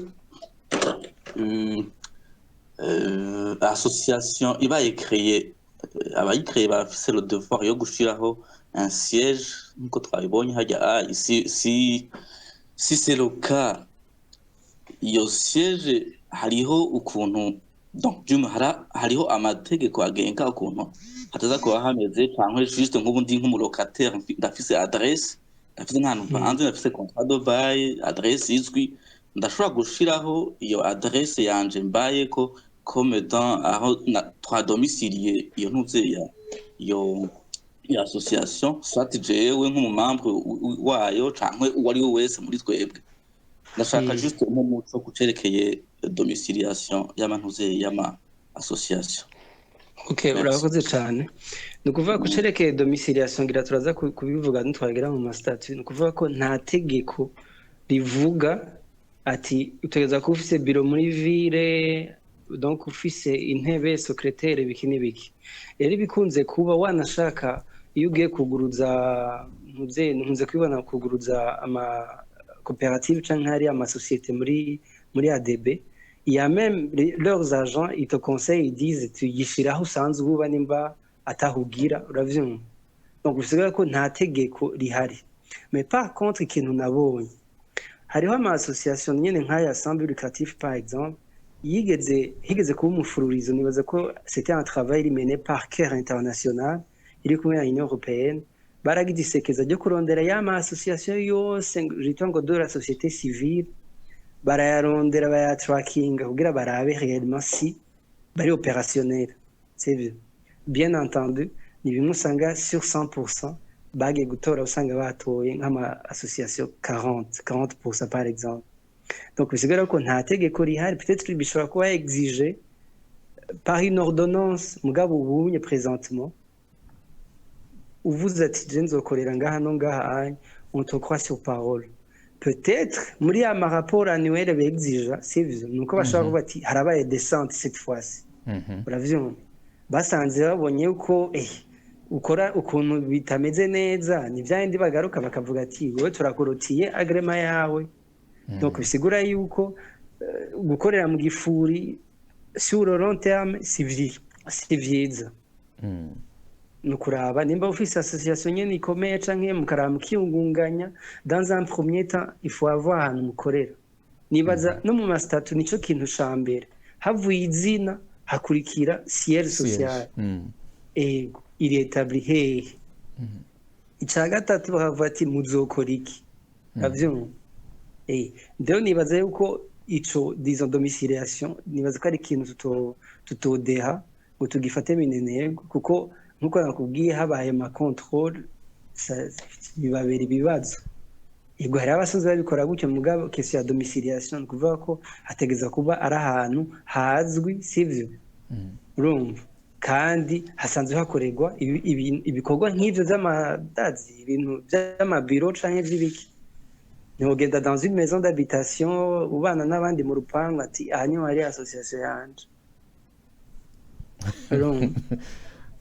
ego sinzi nimba merci beaucoup merci bakoze cyane mugabo sino nta tegeko rivuga neza ati hategeza kuba hameze gutya 2 mètres sur combien sivyo hasize irangi hagize gute oya muri etage canke hasi oya nta tegeko rihari mugabo urumva kugira ngo wikingire hagize habaye ama descente il faut toujours avoir un bureau il descend bien sûr nimba ari muri ville canke muri quartier mugabo akaba ari ahantu nyene ndazi ahantu nyene wakirira abantu nyene hamwe udasanga ariko haramuta peut-être umuceri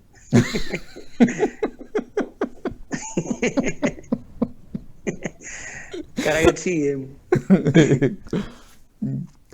sinzi rero nimba hariho ubundi afise icyo abaza imbere y'uko umuca mubandanya umushingantahe Darno ku bijyanye n'amasitati n'ukuntu amashyirahamwe arangira canke azimangana nashaka mbanze imbere ko nshika kuri ico nashaka mvuge ko cerekeye les ressources et du patrimoine des associations sans but lucratif nkuko twabivuze mu kirundi les ressources tuvuga uburyo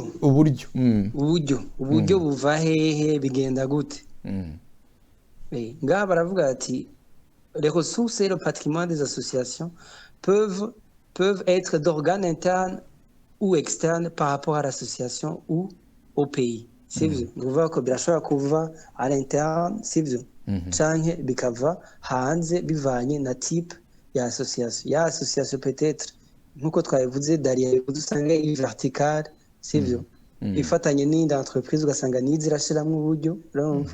Cyangwa ugasanga carrément c'est une association de droit international canke de droit autre que celui yo mungaha mu Burundi. Murumva ko uburyo iyo buva.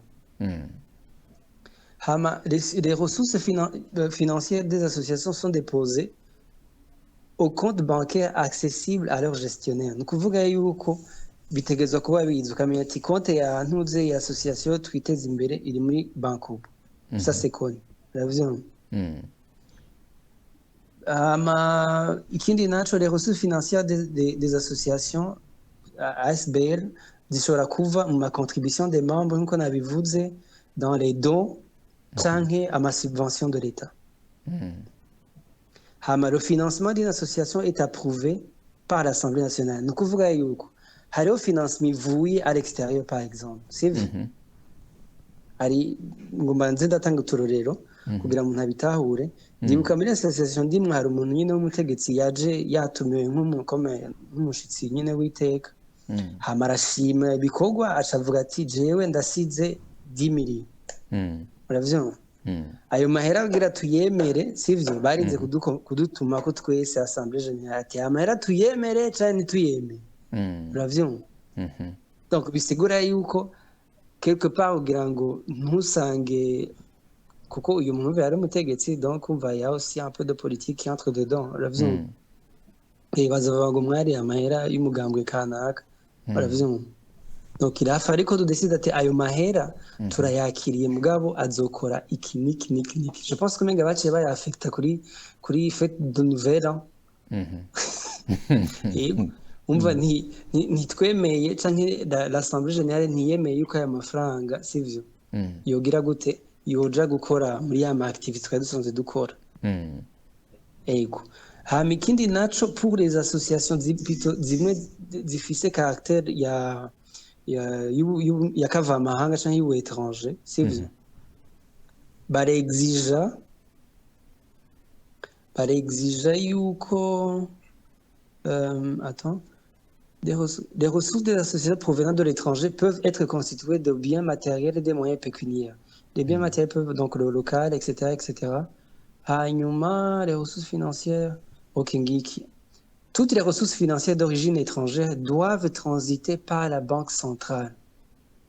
Ako kantu umva ndashaka mukagumize mu mutwe uvuga ko nimara amadolari atageza kwanza guca muri banque centrale. Et être accompagné d'un document illustrant son origine et leur affectation ukavuga uti haje amadolari 15,000 avuye ngahanye mu bamambre baba nimba ari Ottawa sivyo azokora ibi n'ibi n'ibi na Bordero pampa hama ukapresenta kwa ministre ajeje ivyo vy'ama association rero aho nyene no kuvuga umuntu ari mu mahanga ashatse gufasha ishira hamwe riri mu Burundi hanyuma nakarorero akarungika ayo mafaranga hanyuma umukuru w'iryo shira hamwe akagenda akayatora kuri Western Union canke kuri ubundi buryo bakoresha nyine bwo gutoreramo amafaranga mu bisanzwe iyo nzira iba ibikoreshejwe ni inzira ihakanwa n'amategeko itemewe n'amategeko no kuvuga ko baba bakoze amakosa ego ikandabaya kandi karorero sibuvure muruka harigeze kuba ikibazo c'ama ONG bikini biki sivyo aho bigeze baye oblige yuko ubu cette fois-ci leurs fonds doivent transiter par la banque centrale sivyo. Alors c'est toujours dans cette même optique bavuga bati même n'ama association uravyumva bashobora kuronka ama financement avuye hanze on doit era tuza kuba dufise kwijisho ese ko amahera avuye he aje gukora iki uravyumva donc bisigura yuko ubu unye barifuza ko biba biri contrôlé donc amarero retour canke aya mafaranga kava amahanga amenye ati aje ngaha gukora iki n'iki n'iki hama nimba n'igihugu naco nyene kiya beneficiako kikaya beneficiako pourquoi pas yego cyane kuko hari n'abashobora kuyaronka hako bayakoresha mu migambi yabo nkuko babivuga mu mategeko yabo gacu usanga barayigabanganirije hagati yabo canke bakayakoresha ibindi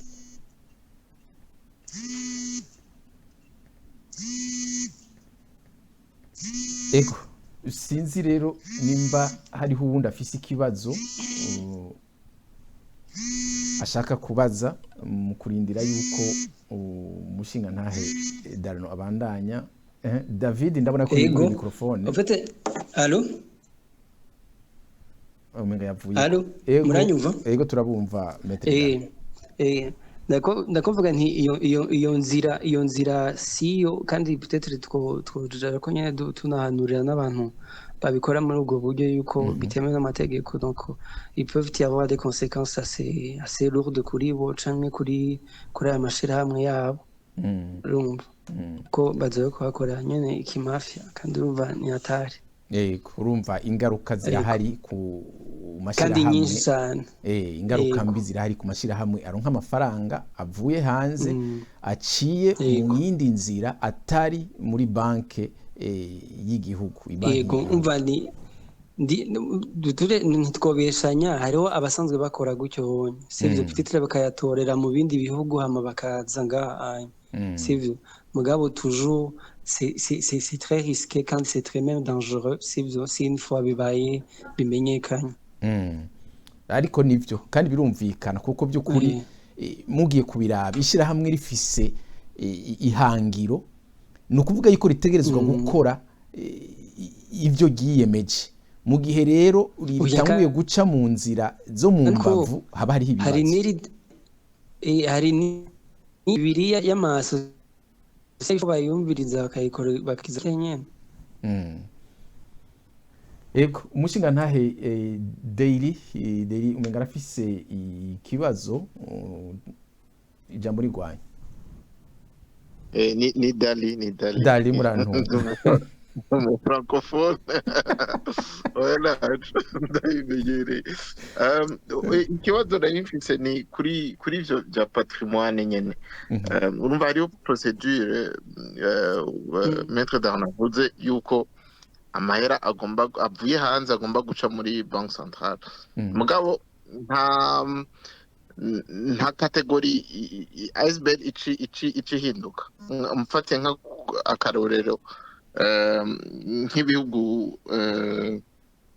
nihenze Etats-Unis na Russia nivyo bihugu bizwi cyane muri ivyo bintu iyo iceberg ironka amahera avuye hanze ici hindura kategori iciba agent de l'étranger ubwo nyene ikiva umengo itegeza kuca yiyandikisha muri ministère des affaires étrangères ibintu nk'ivyo icija mu yindi kategori est-ce que mu Burundi amahera yavuye hanze biratuma association ihindura category.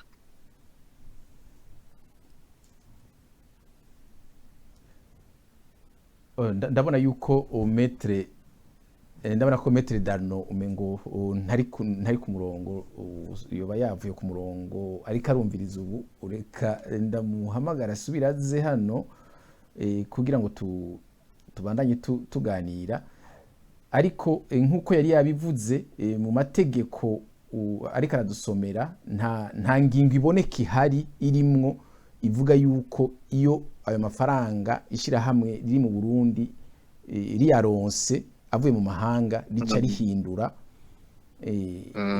rigaca ryitwa procedure yo kuyaronka habavugamo gusa procedure yo kuyaronka ko ategerezwa guca muri BRB ahubwo nyene mugani wawe ahantu umuntu ashobora guca yibaza rero ikindi kibazo none bisigura yuko kugira donc ishirahamwe rizi yuko rizoronka amafaranga muri avuye hanze bica biba ngombwa yuko yugurura konte muri BRB ico ni kindi kibazo umuntu ashobora kwibaza kuko kenshi usanga ama organisation menshi cyangwa association menshi yifitiye amakonte mu yandi mabanki rero urumva nibaza yuko bazi yuko baza kuyaronka ari avuye hanze azotegerezwa guca muri banki centrale nibaza yuko bategerezwa guca bugurura konte muri BRB sinzi nimba ndabona ko hari ico ndacibuka mu ma procedure yo kwandikisha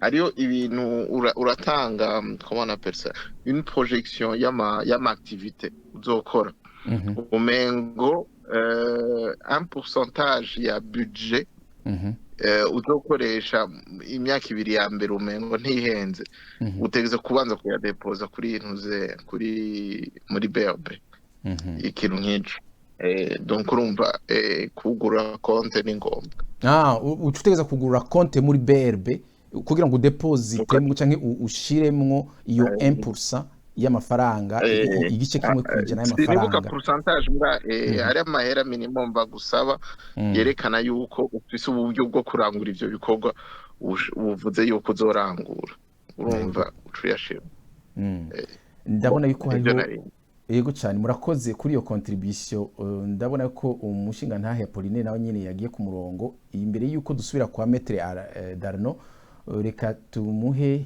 ijambo umushinga ntahe Pauline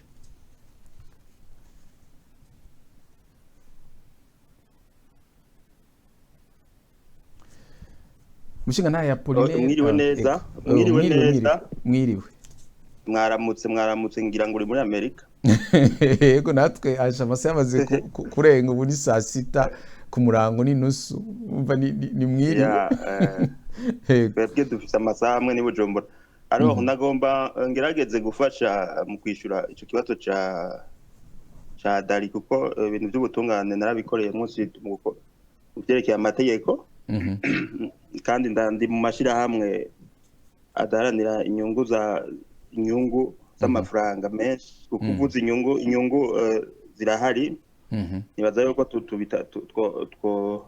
turabivuga neza nta shirahamwe ridahanira inyungu ribaho mugabo inyungu nizo zitandukana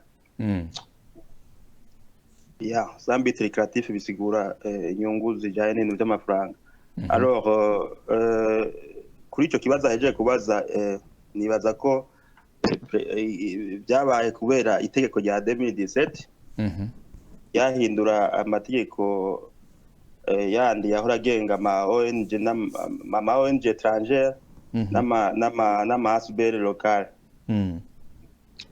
niho rero bavuga yuko ishirahamwe ryose rituza kuba rikora idahana inyungu z'amafaranga yugurura compte en devise il faut différencier ama devise donc nuvuga ko rizoronka amafaranga ava hanze y'igihugu iteza kugurura muri BRB muri banki centrale rero ivyo avuze yuko rimaze kuba rironka amahera ava mu kindi gihugu cari hindura statut le législateur burundais no kuvuga abakora amategeko ivyo ntibavyiyumviri mugabo lors de l'enregistrement ushobora kuyaregistra nka ONG canke fondation ukabivuga yuko uzokore ayo mafaranga muzoyaronka biva muri planification byose hanyuma rero kugurura konti rero birabujijwe yuko ishyirahamwe mwe n'iryo donc ASBL ironka amafaranga yacisha ku yandi makonti atari konti yo muri BRB ibizwi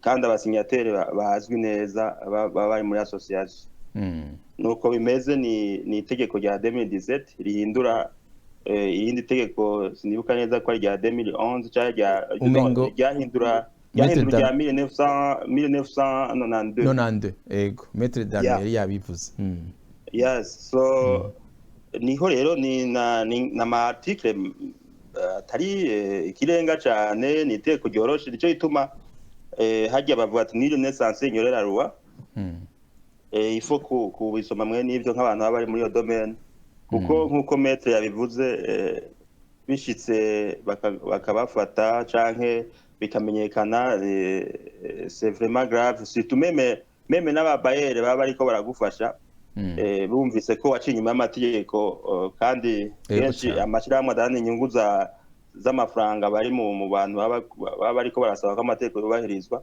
biba ari bibi cyane rero ni ukugerageza nibaza ko icyo kibazo kandi cyahabaye kubera peut-être contexte twarimwo y'amadevise d'abord et puis y'ingorane za politique et puis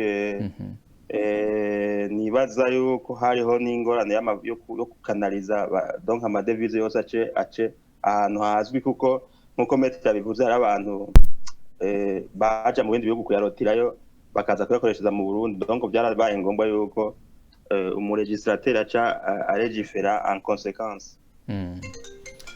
Oya ivyo birumvikana cyane kuko hategeza kuba na control arashobora guhinduka barashobora kubona ati bura situation yarahindutse bakorohereza abantu kuko nta amashyirahamwe amaze kuba menshi nta bantu bazokwama bariko baratonda kuri banki centrale kurotira amadevise peut-être que un jour bazovuga ati birarekuriwe iryo teko barihindura kuko birashoboka wara yariyo contribution ndiko nari ntanze. Yego cyane turabashimiye mushinga ntahe Apollinaire sinzi rero nimba hariho uwundi afise ico yongerako imbere yuko dusubira ku mushinga ntahe Maître Darno.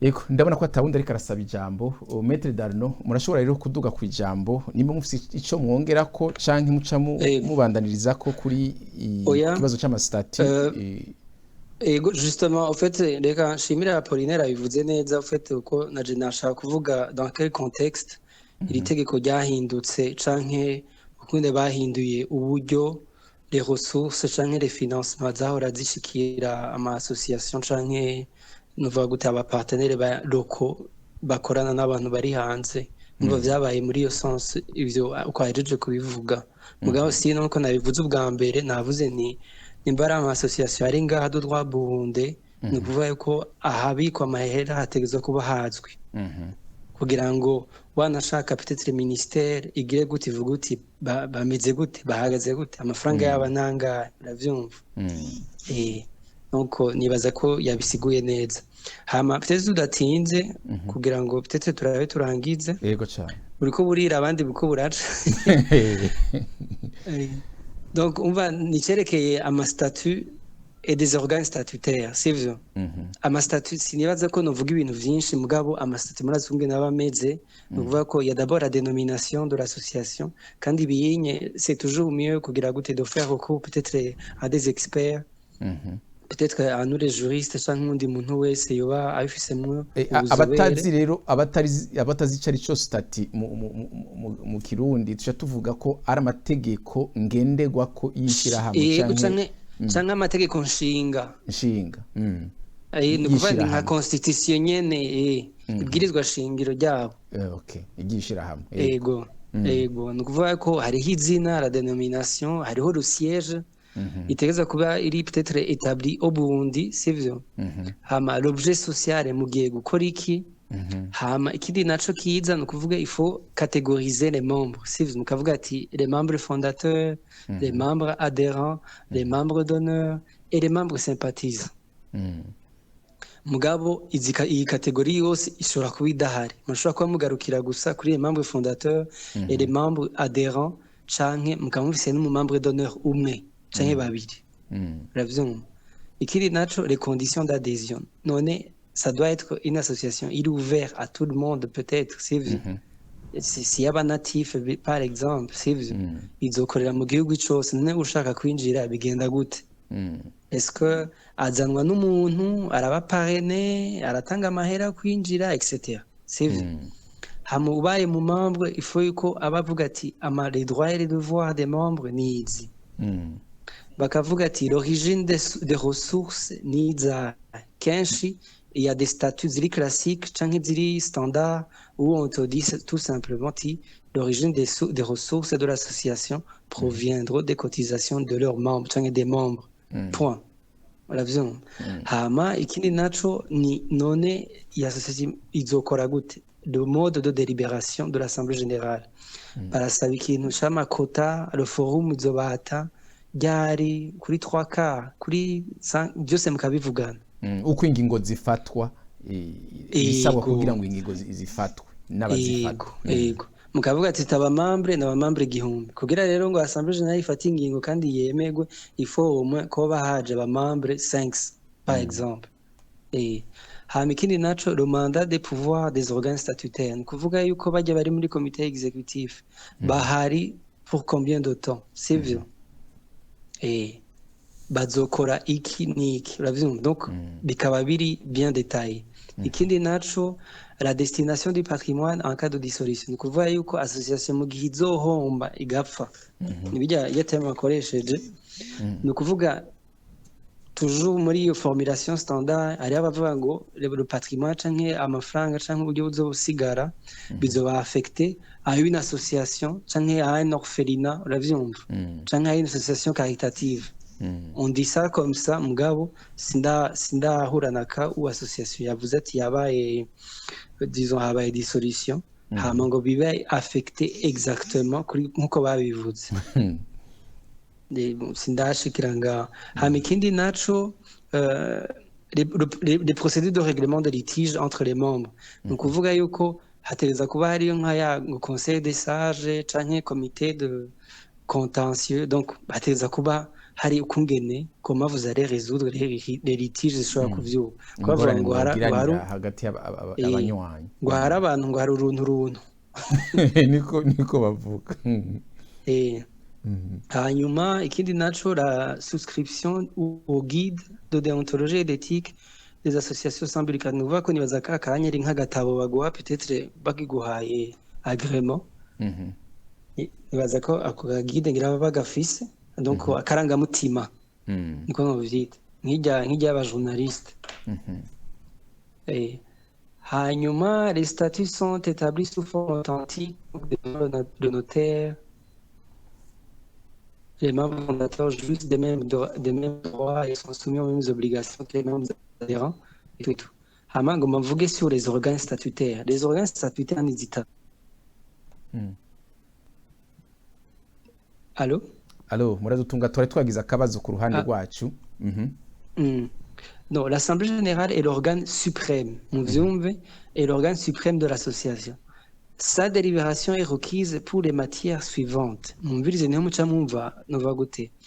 L'important, c'est l'Assemblée générale, l'élection ou la révocation du comité exécutif et des autres organes statutaires, l'approbation des rapports, du bilan et des comptes, l'aliénation du patrimoine, la modification des statuts, la dissolution de l'association, la désignation des liquidateurs et leur rémunération. Sivyo ko ari bagira ngo abakomissaire au compte etc. Nukungene babahemba hama nibo biprononce également sur l'adhésion ou l'exclusion d'un membre. Sivyo l'adhésion d'une association dans un collectif nukuvuga mu gihe mushatse kugira muri une association mugabo hakaba ari indi association kuza kugira ngo mukore urunani sivyo c'est toujours l'assemblée générale igira gute yiprononce sur ça.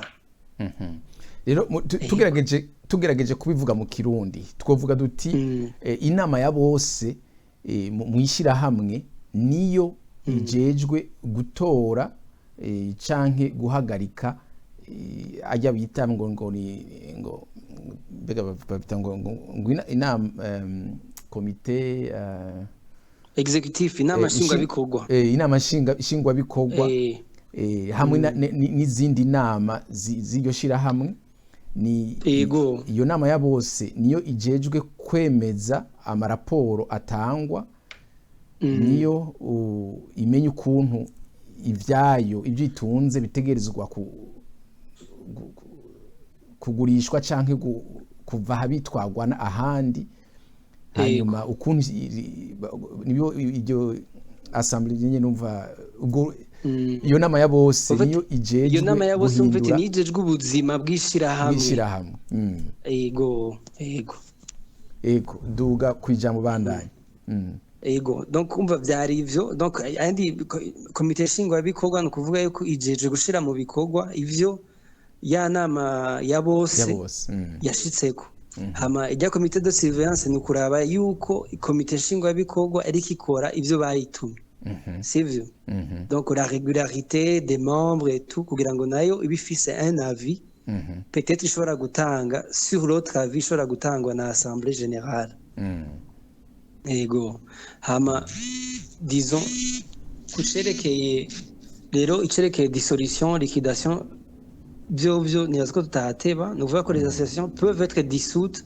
par la volonté de leurs membres no kuvuga yuko kujya bagiye hamwe kugira bayishinge niko kandi bashobora kuyisambura sivyo l'assemblée générale délibérant dans les conditions prévues par les statuts no kuvuga yuko la délibération ya assemblée générale iragira gute mu mastatu baraprécise ati faut que le quorum ibata ibingana gutya uravyumva ego hama la décision de dissolution mentionne l'identité des liquidateurs désignés donc baba commissaire aux comptes etc uravyumva kiri naco mvitereza la liquidation itereza kurikiza amategeko sinon il y a des sanctions judiciaires ziba zirigize gute ziri ngaho onye pour en cas de dissolution de l'association, les obligations de cette dernière sont réglées suivant l'ordre des privilèges conformément à la loi. Les biens restants après l'apurement du passif ne peuvent faire l'objet d'aucune répartition entre les associés. On a la grande différence il y a muri yantuze imwe ya Dali yabaza. Nous voyons qu'ibisigaye ntibica bija mu bamambre. Et ils sont plutôt transférés là où aux personnes morales burundaises de droit public désignées dans les statuts. Donc va encore une fois n'abakabwira mu statut standard bakunze gushira ngo muri orpheline. Ravyo mu association caritative, ravyo. Et donc vous voyez que le liquidateur il doit se rassurer à ce que ayo mafond aba affecté kuri abo bantu bavuze mu statut. Mu statut ego.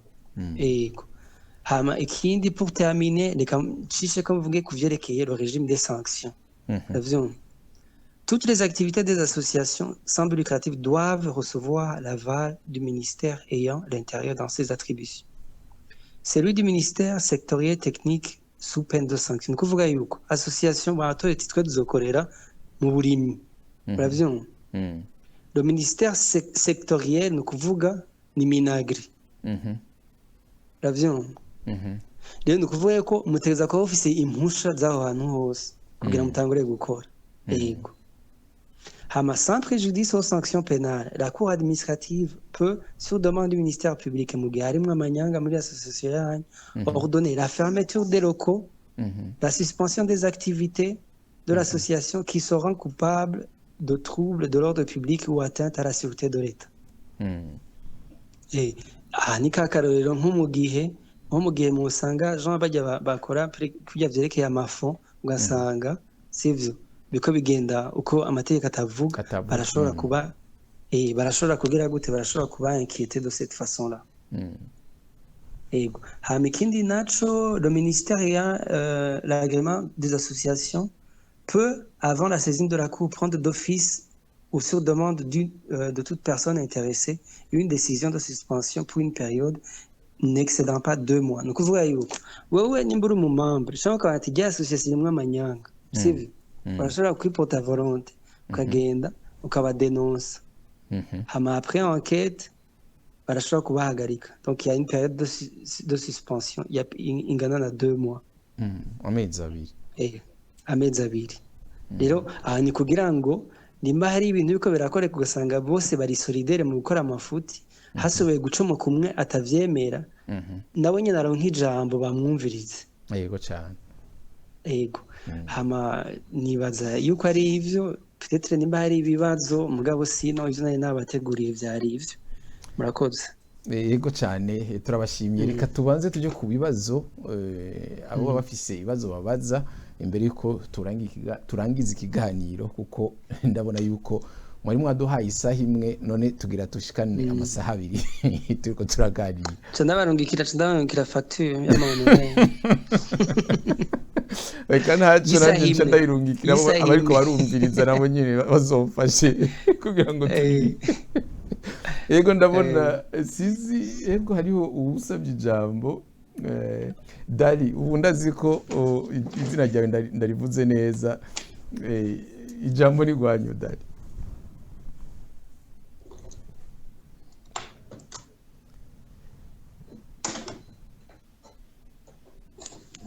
Dali ijambo ni gwanyu. Merci. Nabonye ko mwampaye ijambo. Murambabariya mvuga menshi oya ntacyo akandi kabazo nari mfise Maître Darno ni wavuze amagrema canke autorisation ya ministère sectoriel mbere yo gutangura ama activité ariko sasa bivuye hariho confusion ukuntu mu mategeko nkene yuko utanga umuco hariyo ibintu usoma ukumva umengo bakubwiye ati imbere yuko utangura ugomba gukora ibi n'ibindi usoma ukumva umengo bakubwiye ati imbere yuko uba agreye utegeza kuba watanguye gukora par exemple nk'amadokima bagusaba ama plan de développement canke plan d'activité canke ijyanama ya bayitanguye iki assemblée itangura constituante cela suppose yuko mumaze igihe muganira mwumvikana ama activité donc murahura donc vous existez déjà mugabo ukumva ati no imbere yuko mutangura gukora ifo yuko uri agree umengo ni ibiga by'inkoko nanuze n'amagi ntidushobora guhuriza ku kintu na kimwe tudahuye ava hama ukavuga ati ntimushobora guhura mutari agreye ubona. Allo sinzi ko yahejeje ikibazo ciwe mbwa nacumvise cyane ikibazo yabajije.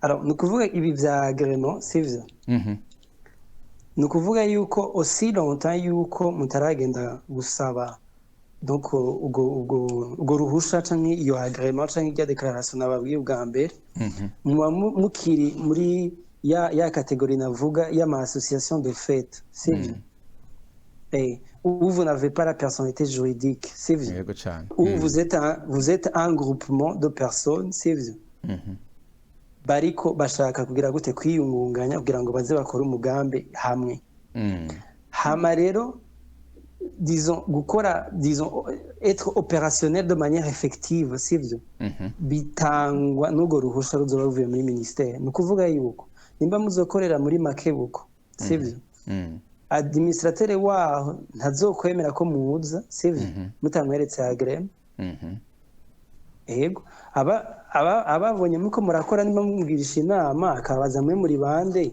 akabaza mufise uruhusha rwahe mukarubura azobafunga ni ukuvuga rero kugira ngo umuntu atangure kuba opérationnel sivyo donc ama activité yiwe ari mu statut atangure kuyakora neza ivyo navuze nuko uba ufise iyo ordonnance canke iyo agrément mugabo bien sûr ni nkuko umwana wese avuka sivyo harabaho période ya 9 mois de conception sivyo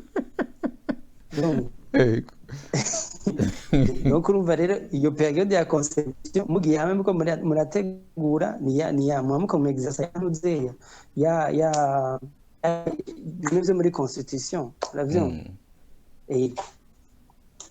ego Mugabo birumvikana kugira rero muvuke aux yeux de la loi il faut avoir iyo ntuze il faut avoir iyo agree.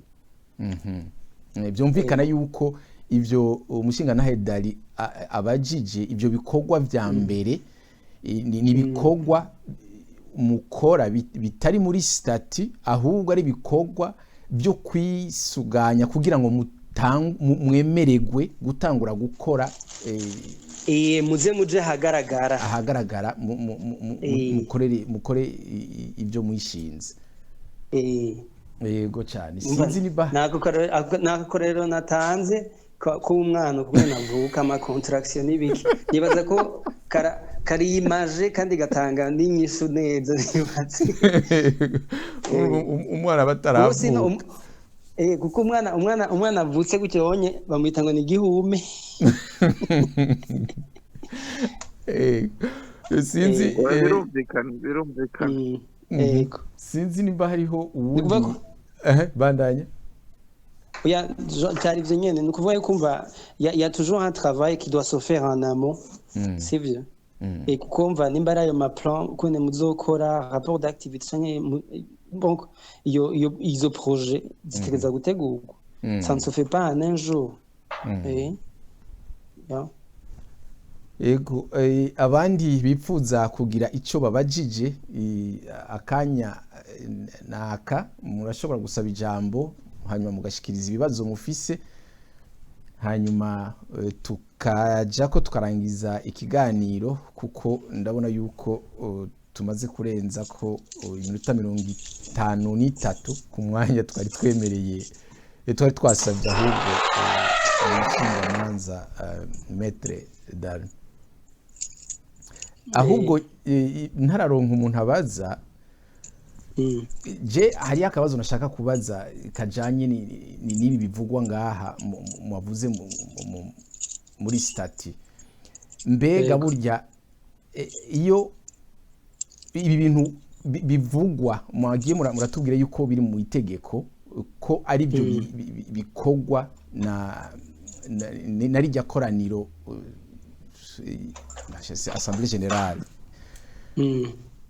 mu gihe bikozwe n'urundi rwego atari Assemblée Générale akarorero turakunda kumva kuko nkuko twabivuze ibi kugira ngo tubarondere twabarondeye kugira ngo musigurira abarundi bashoboye kumva kuko hari ibintu biba mu buzima bwa misi yose hari ababikurikirana bakabibona n'abandi batabikurikirana ariko hari ibintu bigenda biraba abantu babona bumva baviva hari ibintu rero biba mu association ugaca usanga umunywanyi kanaka baramukuye urumva hari ikintu yakoze ukaza wumva umukuru w'inama nshingwa bikorwa canke mpanuzo waja musinzi ukuntu bavyita ukaza wumva yanditse iketa avuga ati naka ubu turamukuye mwishira hamwe kubera ibi nibi agaje afata iyo ngingo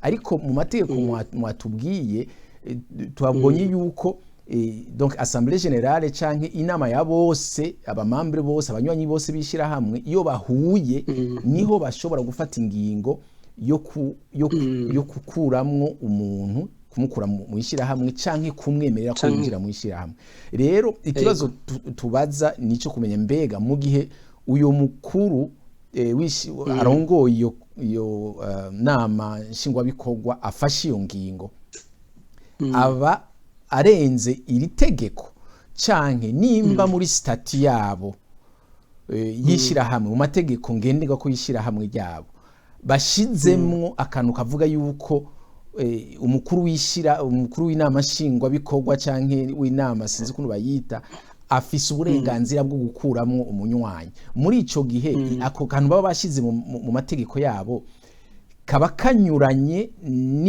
n'itegeko n'iri tegeko muri ko muratubwira ego urakoze kazo mbajije ni kuvuga yuko ubundi amategeko yacu ngaha mu gihugu cy'u Burundi ameze neza sivyo ikibazo kiri mu kuyubahiriza rero nimba bavuze itegeko bavuga bati sinzi umufilosofe yavuze ngo celui qui a du pouvoir est toujours tenté d'en abuser rero nibaza ko ils ont anticipé sur ça baravuze ati nta kuntu twoha ububasha akagroupe k'abantu batanu batatu bangahe sivyo pour gouverner cyangwa kugira ngo batware sivyo abantu abamambre bose bavuga ati ahubwo nyabuna reka ububasha bwo pouvoir décider sur l'exclusion cyangwa l'adhésion disons d'un membre bibe décidé au sein de l'assemblée générale baravyumva ni ukuvuga yuko aho nye c'est dans le sens yuko bavuga bati twe turashaka ko haba harmonie sivyo mu kungene amashirahamwe atunganijwe kuko nimba ari urwego rw'abanyeshirahamwe bose bavuze bati uyu muntu kubera comportement ziyo cyangwa inyifato yiwe sivyo idahuye n'akarangamutima k'ishirahamwe ryacu turavuze tuti turamuhagaritse mugabe bikaba bivuzwe na assemblée générale mugabe bivuze na kakago bishobora kuba ari bya bindi nyene sivyo ugasanga hariho ama-intérêt arimwo ibiki n'ibiki rero iyo birinze bishika ni ukuvuga ko la personne ari lésé par la décision yabaye yafashwe dans l'organe qui n'est pas compétent sivyo arafise uburenganzira bwo kugira gute de pouvoir faire recours hehe muri ya ministère akavuga ati nyamuneka ibintu biko biraba ngani mu birabe ntibakurikije ivyo amasitati avuga kandi n'itegeko nshinga rivuga ibi n'ibi uravyumva hama gutyo ikibazo ciwe kikazokwigwa na assemblée générale bakavuga assemblée générale bakazomugumizaho cyangwa bakavuga ati turamukuyeho uravyumva mugabo rero ababikora ugasanga ni comité exécutif canke ajya ama organe statutaire navuze uko ari atatu ugasanga niyo afata ingingo sivyo abamambre badahari ni ukuvuga yuko ils sont dans l'illégalité carrément Eko ako nakabazo rero twari dufise ku bijanye n'ubwo bubasha bw'inama ya bose sinzi nimba hariho uwundi afise akabaza baza canke afise ico yunganira umwanya n'uyu reka tubahe iminota 2 imbere yuko turangiza ikiganiro kuko amasaha 2 azoba akwiriye turiko turaganira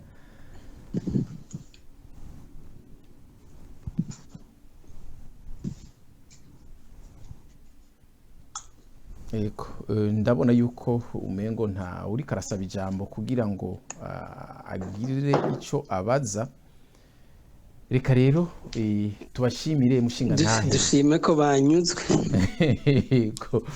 reka rero tubashimire mushinga ntahe Darno ego namwe murakoze ko namwe twiyumviriye ko umwashoboye gufata akanya muranarenza ku kanya mayo mwatwemereye kugira ngo dushobore kwigishanya ku bijanye n'ukuntu abashira hamwe adaharanira inyungu mu Burundi ashingwa hanyuma ababajije nabo nyine turabashimiye n'abashikirije ibyiyumviro nabo nyine turabashimiye